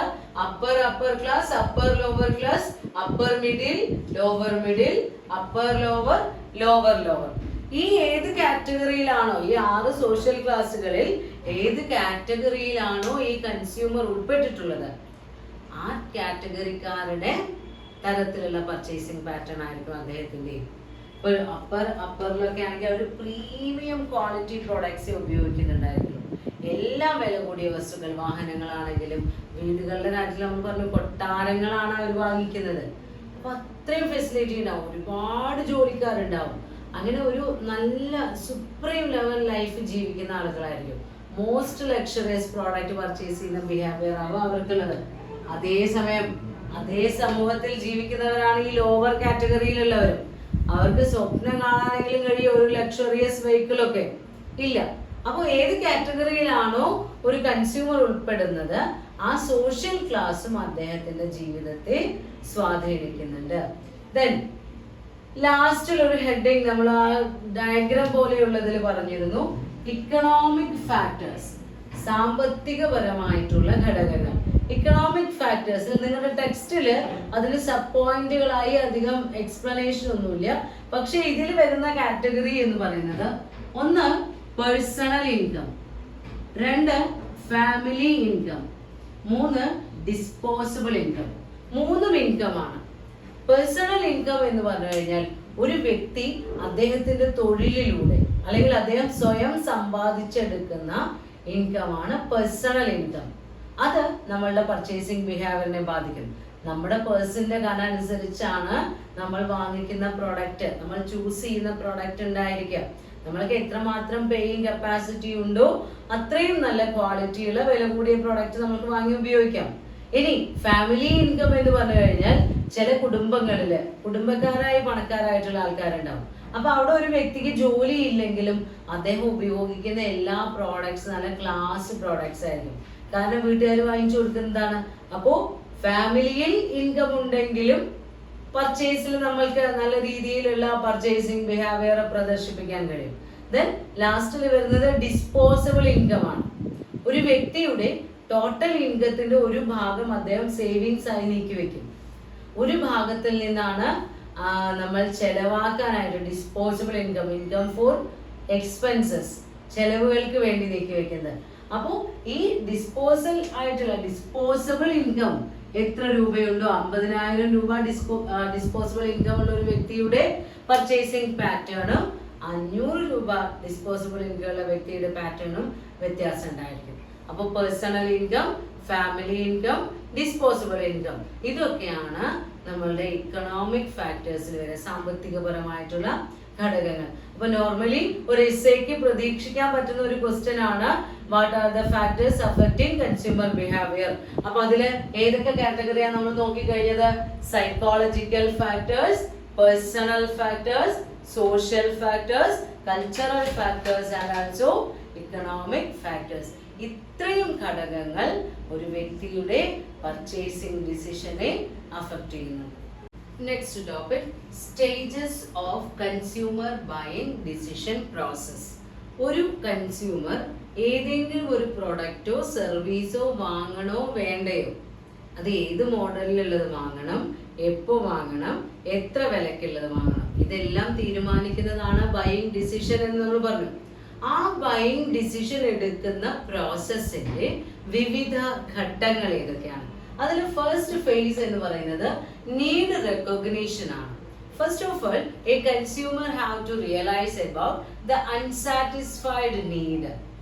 ഏത് നീഡാണ് നമ്മൾക്ക് അൺസാറ്റിസ്ഫൈഡ് ആയി നിലനിൽക്കുന്നത്, അല്ലെങ്കിൽ എന്താണ് ഇപ്പോൾ നമ്മൾക്ക് സാറ്റിസ്ഫൈ ചെയ്യേണ്ട ഒരു ആവശ്യം, അത് മനസ്സിലാക്കുന്നതാണ് ഒന്നാമത്തെ സ്റ്റേജ്, നീഡ് റെക്കഗ്നീഷൻ. എന്താണ് ആവശ്യമെന്ന് തിരിച്ചറിയുന്നു. അതെങ്ങനെയൊക്കെയാണ് നമ്മൾ തിരിച്ചറിയുന്നത്? നമ്മുടെ പേഴ്സണൽ സ്റ്റിമുലൈകൾ ഉണ്ടായിരിക്കാം, മോട്ടിവേറ്റ് ചെയ്യുന്ന ഫാക്ടേഴ്സ് ഉണ്ടായിരിക്കാം, നമ്മളുടെ പെർസെപ്ഷൻ, ആറ്റിറ്റ്യൂഡ്, ഇതെല്ലാം കൺസിഡർ ചെയ്തുകൊണ്ട് ഇപ്പോൾ നമ്മൾക്ക് അത്യാവശ്യമായി വാങ്ങേണ്ടത് എന്താണ്, അല്ലെങ്കിൽ ഏറ്റവും ആദ്യം സാറ്റിസ്ഫൈ ചെയ്യേണ്ട നമ്മളുടെ നീഡ് എന്താണ് എന്നുള്ളത് മനസ്സിലാക്കുന്നു. അപ്പൊ നമ്മൾ മനസ്സിലാക്കി, ഇപ്പൊ എക്സാമ്പിൾ പറയുകയാണെങ്കിൽ നമ്മൾക്കൊരു വണ്ടി വാങ്ങണം, യാത്ര ചെയ്യാൻ നമുക്ക് ബസ്സിൽ മറ്റ് ട്രാവലിംഗ് ഏജൻസികളിലൊക്കെ പോകാൻ നമുക്ക് വളരെ ബുദ്ധിമുട്ടാണ്. അപ്പൊ സ്വന്തമായി നമ്മൾക്കൊരു വാഹനം വേണം, നമ്മളുടെ ഫാമിലിക്ക് സഞ്ചരിക്കാൻ ഒരു വാഹനം വേണം. നമ്മൾ നീഡ് റെക്കഗ്നൈസ് ചെയ്തു, ഒരു വണ്ടി വാങ്ങണം. ദെൻ രണ്ടാമത്തെ സ്റ്റേജില് അപ്പൊ നമ്മൾ എന്താ ചെയ്യേണ്ടത്? Information research. ആ പ്രൊഡക്റ്റിനെ കുറിച്ച് റിസർച്ച് ചെയ്യണം. നമ്മൾക്കൊരു വണ്ടി വേണം എന്ന് നമ്മൾ തീരുമാനിച്ചു. അപ്പൊ ഏത് വണ്ടി വേണം, എങ്ങനത്തെ മോഡൽ വേണം, എത്ര രൂപയുടെ ഇത് വേണം, ഏത് സൈസിലുള്ളത് വേണം, ഏത് കളർ വേണം, അങ്ങനെ ഒരുപാട് കാര്യങ്ങൾ ആ പ്രൊഡക്റ്റിനെ കുറിച്ച് തീരുമാനിക്കാനുണ്ട്. അതിനെ കുറിച്ചിട്ടുള്ള മാക്സിമം ഡാറ്റ കളക്ട് ചെയ്യുക. അതായത് മോഡല്, പ്രൈസ്, അതിന്റെ ഫങ്ഷൻ, ബ്രാൻഡ്, അങ്ങനെയുള്ള വിശദാംശങ്ങളെ കുറിച്ച് ഡീറ്റെയിൽ ആയി സെർച്ച് ചെയ്യും. അതാണ് റിസർച്ച് എന്നുള്ള, ഇൻഫർമേഷൻ റിസർച്ച്. ആ പ്രൊഡക്റ്റിനെ കുറിച്ചുള്ള വിവരങ്ങൾ നമ്മൾ കളക്ട് ചെയ്തു, വിശദമായി വിശകലനം ചെയ്ത് കണ്ടുപിടിക്കുന്നു. ദെൻ മൂന്നാമത്തെ സ്റ്റേജ് എന്ന് പറയുന്നത് ഇവാലുവേഷൻ ഓഫ് ആൾട്ടർനേറ്റീവ്സ് ആണ്. ഇപ്പോ വാഹനം വാങ്ങേണ്ട കാര്യത്തിൽ നമ്മൾ തീരുമാനിച്ചു 4-വീലർ വാങ്ങിയാൽ മതി, വൈറ്റ് കളർ മതി. ഇതൊക്കെ രണ്ടാമത്തെ സ്റ്റേജിൽ നമ്മൾ തീരുമാനിച്ചു. 4-വീലർ മതി, വൈറ്റ് കളർ മതി, 20 lakhന്റെ ഉള്ളിലുള്ളത് മതി, അങ്ങനെയുള്ള കാര്യങ്ങളെല്ലാം നമ്മൾ തീരുമാനിച്ചു. ദെൻ അടുത്തതായി നമ്മൾ നോക്കുന്നത് if there is any alternative course of action is available. നമ്മൾ ഈ തെരഞ്ഞെടുത്ത ചോയ്സിൽ ഏതൊക്കെ ആൾട്ടർനേറ്റീവ് ചോയ്സുകളാണ് ഉള്ളത്. ഇപ്പോൾ വെള്ള കളറിലുള്ള 4-വീലർ 20 to 25 ലക്ഷത്തിന്റെ ഉള്ളിൽ വില വരുന്നത് നമ്മൾ തീരുമാനിച്ചു വെച്ച് കഴിഞ്ഞാൽ നമുക്ക് ഒരുപാട് ഓപ്ഷൻസ് അവൈലബിൾ ആണ്. ഏത് മോഡൽ വേണം, ഏത് കമ്പനിയുടെ വേണം, എങ്ങനത്തേത് വേണം, എന്തൊക്കെ സൗകര്യങ്ങൾ വേണം, AC വേണം, അങ്ങനെ കുറേ കാര്യങ്ങൾ. പെട്രോൾ വണ്ടി വേണോ, ഡീസൽ വേണോ, ഇലക്ട്രിക് വേണോ, അങ്ങനെ കുറേ ആൾട്ടർനേറ്റീവ് ചോയ്സുകളുണ്ട്. അപ്പൊ ആ ആൾട്ടർനേറ്റീവ്സിനെ ഓരോന്നിനെയും വിശകലനം ചെയ്യാം. ഓരോന്നിനുള്ള ഗുണങ്ങൾ എന്തൊക്കെയാണ്, ഓരോന്നിനുള്ള ദോഷങ്ങൾ എന്തൊക്കെയാണ് എന്ന് വെച്ച് ഇവാലുവേറ്റ് ചെയ്യണം. അപ്പൊ ഓരോന്നിന്റെയും ഗുണങ്ങളും ദോഷങ്ങളും നമ്മൾക്ക് ഓരോന്നിനും കൊടുക്കാവുന്ന പ്രിഫറൻസ് നമുക്ക് മനസ്സിലാക്കാൻ കഴിയും. ദെൻ നാലാമത്തെ സ്റ്റേജിൽ നമ്മൾ എടുക്കുന്നു പർച്ചേസ് ഡിസിഷൻ, തീരുമാനമെടുക്കാണ്. അപ്പൊ നമ്മൾ ഒരു കടയിലേക്ക് പോകുമ്പോൾ ഒരു ബ്രീഫ് കേസ് വാങ്ങാൻ പോവാണെന്ന് വിചാരിക്കാം. നമ്മൾ ഏതെങ്കിലും ഒരു പർട്ടിക്കുലർ കമ്പനിയുടെ ലെതർ ബ്രീഫ് കേസ് വാങ്ങണം എന്ന് തീരുമാനിച്ചാണ് കടയിലേക്ക് ചെന്നത്. അപ്പൊ ഈ purchase decision, leather brief case വാങ്ങാൻ നമ്മൾ തീരുമാനിച്ചു. അപ്പൊ അവിടെ ചെന്ന് സെയിൽസ്മാനോട് ഇങ്ങനെ പറയാണ്, എനിക്ക് ഇങ്ങനെ ടൂർ പോകുമ്പോൾ ഉപയോഗിക്കാനാണ്, എനിക്കൊരു ലെതറിന്റെ ബ്രീഫ് കേസ് വേണം എന്നൊക്കെ പറയുമ്പോൾ അയാൾ നമ്മളോട് പറയാണ്, ടൂർ പോകാൻ ഉപയോഗിക്കുന്നതാണെങ്കിൽ നിങ്ങൾ ലെതർ വാങ്ങേണ്ട, വേറെ നല്ല ക്വാളിറ്റിയുള്ള മെറ്റീരിയലിലുള്ള വേറെ ഉൽപ്പന്നങ്ങളുണ്ട് അത് പറഞ്ഞ് നമുക്ക് കാണിച്ചു തരും. അപ്പൊ നമ്മൾ എന്ത് ചെയ്യും, നമ്മുടെ ഡിസിഷനിൽ ചില മാറ്റങ്ങളൊക്കെ വരുത്തും സെയിൽസ്മാന്റെ അഭിപ്രായം അനുസരിച്ച്. അപ്പൊ ഈ പർച്ചേസ് ഡിസിഷൻ എന്ന് പറയുന്ന ആ സ്റ്റേജില് ചിലപ്പോൾ നമ്മളുടെ പ്രിഫറൻസ് മാറി വേറൊരു പ്രോഡക്റ്റ് തിരഞ്ഞെടുക്കപ്പെടാനുള്ള സാധ്യതയൊക്കെ ഉണ്ട്. കൺസ്യൂമർ അത്രയും നേരം മനസ്സിൽ വിചാരിച്ചുകൊണ്ട് വന്നിരുന്ന കാര്യങ്ങളല്ലാതെ വേറൊരു തീരുമാനം എടുക്കാനുള്ള സാധ്യതയൊക്കെ ഉണ്ട്. അതാണ് പർച്ചേസ് ബിഹേവിയർ അല്ലെങ്കിൽ പർച്ചേസ് ഡിസിഷനിൽ വരുന്ന ബിഹേവിയറിലായിട്ട് ചില കൺസ്യൂമേഴ്സിന് ഉണ്ടാകുന്ന മാറ്റം. ദെൻ അഞ്ചാമത്തെ സ്റ്റേജ് എന്ന് പറയുന്നത് പോസ്റ്റ് പർച്ചേസ് ബിഹേവിയർ ആണ്. നാലാമത്തെ സ്റ്റേജിൽ നമ്മൾ പ്രോഡക്റ്റ് വാങ്ങാൻ ഉപയോഗിച്ചു അല്ലെങ്കിൽ തീരുമാനിച്ചു, ആ പ്രോഡക്റ്റ് വാങ്ങി ഉപയോഗിച്ചു. അപ്പൊ നമുക്ക് ആ പ്രോഡക്റ്റിൽ നിന്ന് നല്ല അനുഭവങ്ങൾ ഉണ്ടായിട്ടുണ്ടായിരിക്കാം, മോശമായിട്ടുള്ള അനുഭവങ്ങൾ ഉണ്ടായിട്ടുണ്ടായിരിക്കാം. അപ്പൊ ഒരു പർച്ചേസ് ഡിസിഷനിലൂടെ നമ്മൾ വാങ്ങിച്ചു ഉപയോഗിച്ച ഉൽപ്പന്നത്തെ കുറിച്ച് പിന്നീട് നമ്മൾക്കുണ്ടാകുന്ന ചില തീരുമാനങ്ങൾ അല്ലെങ്കിൽ ഇഷ്ടങ്ങൾ അനിഷ്ടങ്ങൾ അതൊക്കെയാണ് പോസ്റ്റ് പർച്ചേസ് ബിഹേവിയറിൽ വരാം. The behavior expressed by a consumer after purchasing the product or after using the product. Post purchase behaviour, വാങ്ങിയതിന് ശേഷമുള്ള സ്വഭാവം, ആ പ്രോഡക്റ്റിന്റെ ഉപയോഗത്തിൽ നിന്ന് നമ്മൾക്ക് ലഭിച്ചിട്ടുള്ള സാറ്റിസ്ഫാക്ഷൻ ലെവലിനെ അടിസ്ഥാനമാക്കിയാണ് പോസ്റ്റ് പർച്ചേസ് ബിഹേവിയർ ഉണ്ടാവും. ദെൻ ലാസ്റ്റ് സ്റ്റേജ്, ആറാമത്തെ സ്റ്റേജ് എന്ന് പറയുന്നത് പ്രോബ്ലംസ് ഇഫ് എനി. ഇപ്പൊ പോസ്റ്റ് പർച്ചേസ് ബിഹേവിയറിൽ നമ്മൾ പറഞ്ഞത് നെഗറ്റീവും പോസിറ്റീവും ഉണ്ടാവും.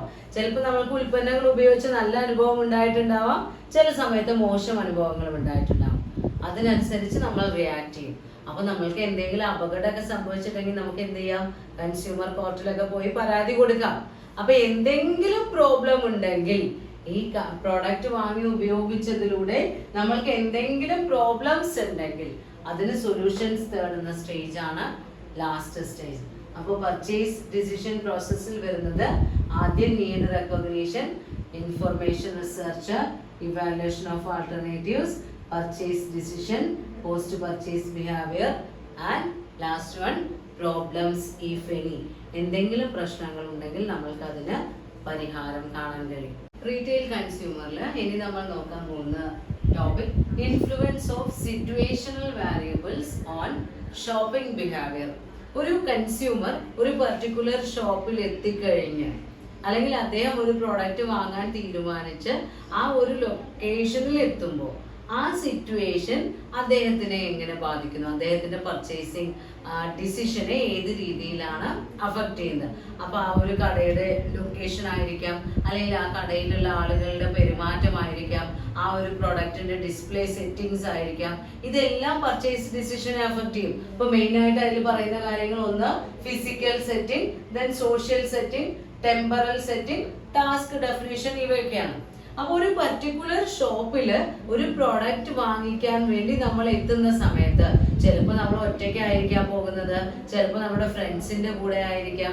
അപ്പൊ ആ പർട്ടിക്കുലർ ഷോപ്പിലെ ഒരു അറ്റ്മോസ്ഫിയർ, ആ ഷോപ്പിന്റെ സാഹചര്യം, ഇതെല്ലാം നമ്മളെ അഫക്റ്റ് ചെയ്യും. ആദ്യം പറയുന്ന ഫിസിക്കൽ സെറ്റിംഗ്സ് എന്ന് പറയുമ്പോൾ ഒരു ജോഗ്രഫിക്കൽ ലൊക്കേഷൻ. ഇപ്പൊ നമ്മൾ എക്സാമ്പിൾ പറയുകയാണെങ്കിൽ ജോലി കഴിഞ്ഞ് ബസ് സ്റ്റാൻഡിലേക്ക് നടന്നു പോകുന്ന വഴിയാണെന്ന് വിചാരിക്കാം. അപ്പൊ ആ വഴിയിൽ ഒരു വെജിറ്റബിൾ ഷോപ്പ് ഉണ്ടെങ്കിൽ നമുക്ക് തൊട്ടടുത്ത ദിവസത്തേക്കുള്ള വെജിറ്റബിൾസ് വാങ്ങാൻ വളരെ എളുപ്പമാണ്. നമുക്ക് പോകുന്ന വഴിക്ക് ആ കടയിൽ കയറി വാങ്ങിച്ചാൽ മതി. അപ്പൊ ആ ഒരു ജോഗ്രഫിക്കൽ ലൊക്കേഷൻ നമ്മൾക്ക് അത്രയും കൺവീനിയന്റ് ആയി. അപ്പൊ ആ കംഫർട്ട് സ്റ്റോറിൽ നിന്ന് നമ്മൾ എന്തായാലും പ്രോഡക്റ്റ് വാങ്ങിക്കും. അതേസമയം നമ്മൾ ബസ്സിൽ പോകുന്ന റൂട്ടിലുമല്ല, വീട്ടിലേക്ക് പോകുന്ന റൂട്ടിലല്ല, കുറേ വിട്ടിട്ടാണ് ഒരു നല്ല ഷോപ്പെങ്കിൽ ആ പ്രോഡക്റ്റ് വാങ്ങാൻ അത്രയും അത്യാവശ്യമുണ്ടെങ്കിൽ നമ്മൾ അത്രയും സ്ഥലത്തേക്ക് ട്രാവൽ ചെയ്ത് ആ കടയിൽ എത്തുകയുള്ളൂ. അപ്പൊ ജോഗ്രഫിക്കൽ ലൊക്കേഷൻ തീർച്ചയായും പർച്ചേസ് ബിഹേവിയറിനെ ബാധിക്കും. ദെൻ വേറൊന്ന് പറയുന്നത് സോഷ്യൽ സെറ്റിംഗ് ആണ്. സോഷ്യൽ സെറ്റിംഗ് എന്ന് പറയുമ്പോൾ ചില ആളുകൾ ഒറ്റയ്ക്ക് പോയി പ്രോഡക്റ്റ് ഷോപ്പ് ചെയ്യുന്ന ആളുകളുണ്ടായിരിക്കും. സെലക്ഷൻ ആണെങ്കിലും പർച്ചേസ് ചെയ്യാനാണെങ്കിലും എല്ലാം ഒറ്റയ്ക്ക് പോയി വാങ്ങിക്കുന്ന ആളുകൾ. അപ്പൊ ആ ആളുകളെ നമ്മൾ സോളിറ്ററി ഷോപ്പേഴ്സ് എന്നാണ് പറയുന്നത്, ഒറ്റയ്ക്ക് പോയി ഷോപ്പ് ചെയ്യുന്ന ആളുകൾ. ദെൻ ഗ്രൂപ്പായി പോയി പർച്ചേസ് ചെയ്യുന്ന ആൾക്കാരുണ്ടായിരിക്കും. ഫ്രണ്ട്സിനെയൊക്കെ കൂട്ടി ഇപ്പോൾ ഒരു സാരി എടുക്കാനാണെങ്കിൽ നമ്മളൊരു 5-6 പേര് ചേർന്ന്, അപ്പൊ എല്ലാവരുടെയും അഭിപ്രായത്തിനനുസരിച്ച് നമുക്ക് കൂടുതൽ വെറൈറ്റി പ്രോഡക്ട്സ് സെർച്ച് ചെയ്യാൻ കഴിയും. ചില ആളുകൾക്ക് അങ്ങനെ അഭിപ്രായം പറയുന്നതേ ഇഷ്ടമുണ്ടാവില്ല, അവർ ഒറ്റയ്ക്ക് പോയി വാങ്ങുക. അതാണ് സോളിറ്ററി ഷോപ്പർ എന്ന് പറയുന്നത്. അപ്പൊ ഗ്രൂപ്പായി പോയി വാങ്ങുന്ന ആൾക്കാരെയാണ് നമ്മൾ എന്ത് പറയുന്നത്, സോഷ്യൽ ഷോപ്പേഴ്സ്. അപ്പൊ ഈ സോഷ്യൽ സെറ്റിംഗ്സ് എങ്ങനെയാണോ നമ്മൾ കടയിലേക്ക് പോയിട്ടുള്ളത് അത് നമ്മുടെ ഡിസിഷനെ ബാധിക്കും. ഒറ്റയ്ക്കാണെങ്കിൽ നമുക്ക് വേണമെങ്കിൽ നമ്മൾ വാങ്ങിക്കും, അല്ലെങ്കിൽ ആ കടയിൽ പോയതല്ലേ എന്ന് വിചാരിച്ചിട്ട് ചിലപ്പോൾ എന്തെങ്കിലും വാങ്ങി എന്ന് വരാം. എന്നാൽ കൂടെ ഒരു ഗ്രൂപ്പ് ആൾക്കാരുണ്ടെങ്കിൽ അവർ പറയാണ് അവിടുത്തെ ഒന്നും കൊള്ളില്ല, നീ എന്തിനാ വെറുതെ പൈസ കൊടുത്ത് അവിടുന്ന് വാങ്ങുന്നതെന്ന് ചോദിച്ചാൽ നമ്മൾ അവിടുന്ന് തിരിച്ചു വന്നു എന്ന് വരാം. അപ്പൊ നമ്മളുടെ സോഷ്യൽ സെറ്റിങ്ങും നമ്മുടെ പർച്ചേസ് ബിഹേവിയറിനെ ബാധിക്കുന്നുണ്ട്. അപ്പോൾ ഫിസിക്കൽ സെറ്റിംഗ്, സോഷ്യൽ സെറ്റിംഗ്, പിന്നെ പറയുന്നത് ഏതാ, ടെമ്പറൽ സെറ്റിംഗ് ആണ്. ടെമ്പറൽ സെറ്റിംഗ് എന്ന് പറഞ്ഞു കഴിഞ്ഞാൽ ഇപ്പൊ നമ്മൾക്ക് എത്രമാത്രം സമയമുണ്ട്. നമ്മളൊരു ഹറിബറിയിലാണ് പ്രോഡക്റ്റ് വാങ്ങാൻ പോകുന്നതെങ്കിൽ നമുക്ക് അവിടെ വെറുതെ ഇങ്ങനെ നിൽക്കാനുള്ള സമയമൊന്നും ഉണ്ടാവില്ല. അപ്പൊ നമുക്ക് വളരെ വേഗം പ്രോഡക്റ്റ് വാങ്ങിക്കണം എന്നുണ്ടായിരിക്കും, വേഗം കടയിൽ നിന്ന് തിരിച്ചു പോരണമെന്നുണ്ടാവും, അങ്ങനെയുള്ള ഒരു സിറ്റുവേഷൻ ആയിരിക്കും. അപ്പോൾ ടെമ്പർ നമ്മുടെ അത്രയും സോഫ്റ്റ് ആയി നമുക്ക് റിലാക്സ്ഡ് മൂഡിലാണെങ്കിൽ നമുക്ക് എത്ര നേരം വേണമെങ്കിൽ ഷോപ്പിങ്ങിന് ചെലവഴിക്കാൻ പറ്റും. അപ്പോൾ തിരഞ്ഞെടുത്ത് ഇഷ്ടമുള്ളത് വാങ്ങാം. ചില സമയത്ത് ചെന്നു നമുക്ക് ഇഷ്ടപ്പെട്ടതൊന്നും കണ്ടില്ല, കുറെ തിരയാനുള്ള സമയം ഇല്ലെങ്കിൽ നമ്മൾ എന്ത് ചെയ്യും, വളരെ വേഗം ഷോപ്പിംഗ് മതിയാക്കി പോകും. അപ്പൊ ടെമ്പറൽ സെറ്റിംഗ്സ് ഇവയെല്ലാം നമ്മൾ ഒരു പ്രോഡക്റ്റ് വാങ്ങണോ വേണ്ടയോ എന്നുള്ള തീരുമാനത്തിനെ അഫക്റ്റ് ചെയ്യുന്നുണ്ട്. അപ്പൊ ഒരു പർട്ടിക്കുലർ ഷോപ്പ് ഇരിക്കുന്ന സ്ഥലം മുതൽ ആ ഷോപ്പിന്റെ ഉള്ളിലെ ക്ലീൻലിനെസ്, അവിടുത്തെ സെയിൽസ്മാന്റെ ബിഹേവിയർ, അവർ നമുക്ക് പ്രോഡക്റ്റ് എടുത്ത് എക്സ്പ്ലെയിൻ ചെയ്യുന്ന രീതി, ഇവയെല്ലാം കൺസ്യൂമറുടെ പർച്ചേസിംഗ് ബിഹേവിയറിനെ അഫക്റ്റ് ചെയ്യും, സിറ്റുവേഷണൽ ഫാക്ടേഴ്സ് ആയിട്ട് അഫക്റ്റ് ചെയ്യും. സെക്കൻഡ് യൂണിറ്റിലെ ലാസ്റ്റ് ടോപ്പിക് ആണ് consumer images of retail store. Retail സ്റ്റോറുകളെ പറ്റി കൺസ്യൂമേഴ്സിന്റെ ഉള്ളിലുള്ള images, that means the summation of attitudes of consumers about a retail store. ഒരു റീറ്റെയിൽ സ്റ്റോറിന്റെ പേര് കേൾക്കുമ്പോൾ ആ കടയെ പറ്റി ഒരു വ്യക്തിയുടെ ഉള്ളില് ചില കാഴ്ചപ്പാടുകൾ ഉണ്ടായിരിക്കും. അവർക്ക് ആ കടയെ കുറിച്ച്, ആ കടയുടെ ഇമേജിനെ കുറിച്ച് അവർക്കുള്ളിലുള്ള ധാരണ, അതാണ് ഈ റീറ്റെയിൽ ഇമേജ് എന്ന് പറയുന്നത്. അത് പല പല ഡയമെൻഷനുകളിലൂടെയാണ് നമ്മൾ പറയുന്നത്. ഒരു കൺസ്യൂമറുടെ ഉള്ളിൽ ഒരു കടയെ കുറിച്ച് ഒരു ഇമേജ് രൂപീകരിക്കപ്പെടണമെങ്കിൽ, അല്ലെങ്കിൽ അവർ ഒരു ഇമേജ് ക്രിയേറ്റ് ചെയ്യുന്നത് ഒരുപാട് ഘടകങ്ങളെ പരിഗണിച്ചുകൊണ്ടാണ്. ഇപ്പൊ എക്സാമ്പിൾ പറയുകയാണെങ്കിൽ ആ ഡയമെൻഷൻസിൽ വരുന്ന ചില ഫാക്ടേഴ്സ് ആണ്. ഒന്ന്, ലൊക്കേഷൻ കൺവീനിയൻസ്. കടയിലേക്ക്, ആ കടയുടെ ആ പർട്ടിക്കുലർ ലൊക്കേഷനിലേക്ക് നമ്മൾക്ക് എത്തിപ്പെടാനുള്ള സൗകര്യം. നല്ല റൂട്ട് നമ്മുടെ ട്രാഫിക് റൂട്ട് ക്ലിയർ ആയത്, കൃത്യമായ പാർക്കിംഗ് ഫെസിലിറ്റി ഉള്ളത്, ടൗണിൽ നിന്ന് അധികം ദൂരെ ഇല്ലാത്തത്, അങ്ങനെ ജോഗ്രഫിക്കൽ ആ ലൊക്കേഷനിലേക്കുള്ള കൺവീനിയൻസ്, നമ്മൾക്ക് എത്തിച്ചേരാനുള്ള സൗകര്യം ഒരു കടയുടെ ഇമേജ് വർദ്ധിപ്പിക്കുന്നുണ്ട്. എവിടെ നോക്കിയാലും ഇപ്പൊ ഏത് സൈഡിൽ നിന്ന് വരുന്ന വണ്ടികൾക്കാണെങ്കിലും വേഗം എത്തിച്ചേരാനും പാർക്ക് ചെയ്യാനും ഒക്കെ സൗകര്യമുള്ള ഒരു ബിൽഡിംഗ് ആണെങ്കിൽ ആ ബിൽഡിങ്ങിന് ഷോറൂമിനെ ഏത് കൺസ്യൂമേഴ്സും പ്രിഫർ ചെയ്യും. ദെൻ വേറൊന്ന് പറയുന്നത് മെർക്കൻഡൈസ് സ്യൂട്ടബിലിറ്റി ആണ്. ഇപ്പൊ കടയൊക്കെ നല്ല സൗകര്യമുള്ള സ്ഥലത്താണ്, പക്ഷെ പൊട്ട സാധനങ്ങളാണെന്ന് വിചാരിക്കാം, ഏതെങ്കിലും കൺസ്യൂമേഴ്സ് ചെല്ലോ ഇല്ല. അപ്പൊ ആ കടയ്ക്കുള്ളിൽ അവൈലബിൾ ആയിട്ടുള്ള ഉൽപ്പന്നങ്ങളുടെ ക്വാളിറ്റി അല്ലെങ്കിൽ നമ്മുടെ കൺസ്യൂമേഴ്സിന്റെ നീഡ്സിന് അതിന്റെ സ്യൂട്ടബിലിറ്റി അവയും നമ്മളുടെ പർച്ചേസ് ഡിസിഷനെ അഫക്ട് ചെയ്യാറുണ്ട്. മെർക്കൻഡൈസ് സ്യൂട്ടബിലിറ്റി, ഉൽപ്പന്നങ്ങളുടെ അനുയോജ്യത. ദെൻ മൂന്നാമതായി വരുന്നത് പ്രൈസ് പോയിന്റ്സ് ആണ്. പ്രോഡക്റ്റിന്റെ വിലയിലുള്ള ചില ഘടകങ്ങൾ. ഇപ്പൊ എക്സാമ്പിൾ പറയുകയാണെങ്കിൽ, ഒന്ന് ഉൽപ്പന്നത്തിന്റെ വില, രണ്ട് തൊട്ടടുത്ത കടയിൽ അതായത് ഇതേപോലെയുള്ള മറ്റു ഷോപ്പുകളിൽ ആ പ്രോഡക്റ്റിന്റെ പ്രൈസ് എന്താണ്. ദെൻ നമ്മൾക്ക് ആ പർട്ടിക്കുലർ ഷോപ്പിൽ പോയാൽ ലഭ്യമാവുന്ന ഡിസ്കൗണ്ടുകള്, പ്രൈസ് പോയിന്റ്സ്. അപ്പൊ നിങ്ങൾക്ക് അറിയുന്നുണ്ടാവും, സ്ഥിരമായി ചില കടകളിൽ നിന്ന് നമുക്ക് പ്രോഡക്റ്റ് വാങ്ങിയാൽ നമുക്ക് തന്നെ അവിടെ പോയിന്റ്സ് ആഡ് ചെയ്ത് വരും. ദെൻ ചില സമയത്ത് ആ പോയിന്റ്സ് എല്ലാം കൂടെ കൂട്ടി അവർ എൻകാഷ് ചെയ്ത് തരും. ഇപ്പൊ 100 പോയിന്റ് ആണെങ്കിൽ ചിലപ്പോൾ 100 രൂപ തരും, അല്ലെങ്കിൽ നമ്മൾ പ്രോഡക്റ്റ് വാങ്ങുമ്പോൾ അതിന് ഡിസ്കൗണ്ട് ആയിട്ട് തരും. അങ്ങനെയുള്ള സൗകര്യങ്ങളൊക്കെ ഉണ്ട്. അപ്പൊ ആ രീതിയിലുള്ള പോയിന്റ്സ്, നമുക്ക് പ്രൈസ് പോയിന്റ്സ് നമ്മുടെ പർച്ചേസ് ബിഹേവിയറിനെ അഫക്ട് ചെയ്യും. Then sales force and service. അവിടെയുള്ള സെയിൽസ്മാൻ, വിൽക്കാൻ വേണ്ടി നിൽക്കുന്ന നമ്മുടെ വർക്ക് ഫോഴ്സ് ഉണ്ടല്ലോ, ഹ്യൂമൻ റിസോഴ്സ്, അവരുടെ പെരുമാറ്റം, അവരുടെ സേവന സന്നദ്ധത. ചില ആൾക്കാരുടെ പെരുമാറ്റം കണ്ടാൽ നമുക്ക് ആ കടയിലേക്ക് പിന്നെ ചെല്ലാനേ തോന്നില്ല. പക്ഷെ ചില ആൾക്കാർ നമ്മൾക്ക് എന്താണോ ആവശ്യമെന്ന് ചോദിച്ചറിഞ്ഞ് ഒരുപാട് പ്രോഡക്റ്റ് കാണിച്ചു തന്ന് ഏറ്റവും ക്വാളിറ്റി ഉള്ളത് ഏതാണെന്ന് തിരഞ്ഞെടുക്കാൻ നമ്മളെ സഹായിച്ച് അങ്ങനെയുള്ള സെയിൽസ് ഫോഴ്സ് ഉണ്ടാവും. അപ്പൊ അത്തരം കടകൾക്ക് നമ്മൾക്ക് പ്രിഫറൻസ് കൂടും. അപ്പൊ സെയിൽസ് ഫോഴ്സ് നമ്മളെ അഫക്ട് ചെയ്യുന്നുണ്ട്. ദെൻ കൺജീനിയാലിറ്റി, അതായത് നമ്മുടെ സ്റ്റോറിന്റെ ഉള്ളില്, ആദ്യം പറഞ്ഞത് സ്റ്റോർ ലൊക്കേഷൻ ആണ്, സ്റ്റോർ എവിടെ നിലനിൽക്കുന്നു. പിന്നീട് സ്റ്റോറിനുള്ളിലുള്ള അറേഞ്ച്മെന്റ്, അവിടെയുള്ള ഡെക്കോർ എങ്ങനെയാണ്, ഏറ്റവും നല്ല നീറ്റ്നെസ് ഉണ്ടോ, നല്ല രീതിയിൽ. അപ്പൊ ചില കടകളിലേക്ക് ചെന്നാൽ കണ്ട് ചെവി മുഴങ്ങണ തരത്തിലുള്ള പാട്ടൊക്കെ വെച്ച് അങ്ങനെ ആകെ എല്ലാ ലൈറ്റും സ്റ്റോക്കൊക്കെ അവിടെ ഇവിടെയൊക്കെ വാരിയിട്ട് ആകെ ഒരു റഷാണെന്ന് വിചാരിക്കാം. നമുക്ക് അവിടേക്ക് പോകാൻ താല്പര്യം ഉണ്ടാവില്ല. എന്നാൽ ചില കടകളിൽ നല്ല ഒരു കാമായിട്ടുള്ള ഡിം ലൈറ്റ്, നല്ലൊരു പ്ലസന്റ് ആയിട്ടുള്ള അന്തരീക്ഷം, നല്ല സോഫ്റ്റ് ആയിട്ടുള്ള മ്യൂസിക്, അങ്ങനെയുള്ള കടകളിലാണെങ്കിൽ നമുക്ക് എത്ര നേരം വേണമെങ്കിലും പ്രോഡക്റ്റ് നിന്ന് തിരഞ്ഞെടുക്കാനുള്ള ഒരു താല്പര്യം ഉണ്ടാവും. അപ്പോൾ കടയ്ക്കുള്ളിലെ ലേ ഔട്ടും ഡെക്കറേഷൻസും അവയും നമ്മളെ അഫക്റ്റ് ചെയ്യും. ദെൻ പിന്നെ വരുന്നത് ഡിസ്പ്ലേ. ഓരോ പ്രോഡക്റ്റിലും ഇപ്പോൾ കടകളുടെ പുറത്തേക്ക് നമ്മൾക്ക് ഡിസ്പ്ലേക്ക്, വിൻഡോ ഡിസ്പ്ലേ ഒക്കെ ഉണ്ട്. അപ്പൊ ആ വിൻഡോ ഡിസ്പ്ലേയിൽ ഇട്ടിട്ടുള്ള പ്രോഡക്ട്സ് കണ്ട് അത് ഇഷ്ടപ്പെട്ട് വാങ്ങിക്കാൻ വരുന്ന കൺസ്യൂമേഴ്സ് ഉണ്ടാവും. അങ്ങനെ ഒരു ഷോറൂമിനെ കുറിച്ച് ആലോചിക്കുമ്പോൾ ഒരുപാട് ഇമേജസ്, ആ ഷോറൂമിനെ കുറിച്ചുള്ള കാര്യങ്ങൾ ഒരു കൺസ്യൂമറുടെ ഉള്ളില് ക്രിയേറ്റ് ചെയ്ത് വരും.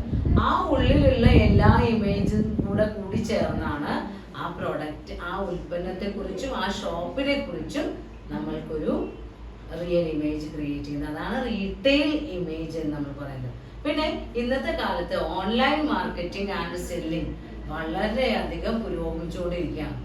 അപ്പൊ D2C, direct to consumer selling ഉണ്ട്.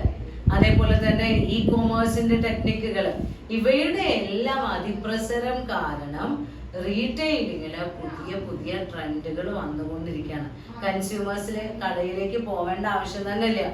വീട്ടിലിരുന്ന് മൊബൈലിൽ ഇങ്ങനെ തിരഞ്ഞു നോക്കിയാൽ നമ്മൾക്ക് എന്ത് ചെയ്യാൻ പറ്റും? പ്രൊഡക്റ്റ് സെലക്ട് ചെയ്യാൻ, വാങ്ങാം. അപ്പൊ അവിടെ സ്റ്റോർ ലൊക്കേഷൻ ഒക്കെയുള്ള പ്രാധാന്യം പോവുകയാണ് ചെയ്യുന്നത്. അപ്പൊ ഒരു ഇമേജ്, പണ്ടത്തെ ഒരു റീറ്റെയിൽ ഇമേജ് എന്ന് പറയുന്ന ആശയമല്ല ഇന്ന് റീറ്റെയിൽ ഇമേജ് എന്ന് പറയുമ്പോൾ. ഇന്ന് പലരും ഓൺലൈൻ പർച്ചേസിങ് പ്രിഫർ ചെയ്യുന്നവരാണ്. അപ്പോൾ റീറ്റെയിൽ ഇമേജ് എന്ന് പറഞ്ഞു കഴിഞ്ഞാൽ നമ്മളുടെ സ്റ്റോറിനെ കുറിച്ച്, റീറ്റെയിൽ സ്റ്റോറിനെ കുറിച്ച് കൺസ്യൂമേഴ്സിന്റെ ഉള്ളിലുള്ള ആറ്റിറ്റ്യൂഡ്സിന്റെ ഒരു ആകെത്തുക, അതിനെയാണ് റീറ്റെയിൽ ഇമേജ് എന്നുള്ള ആശയം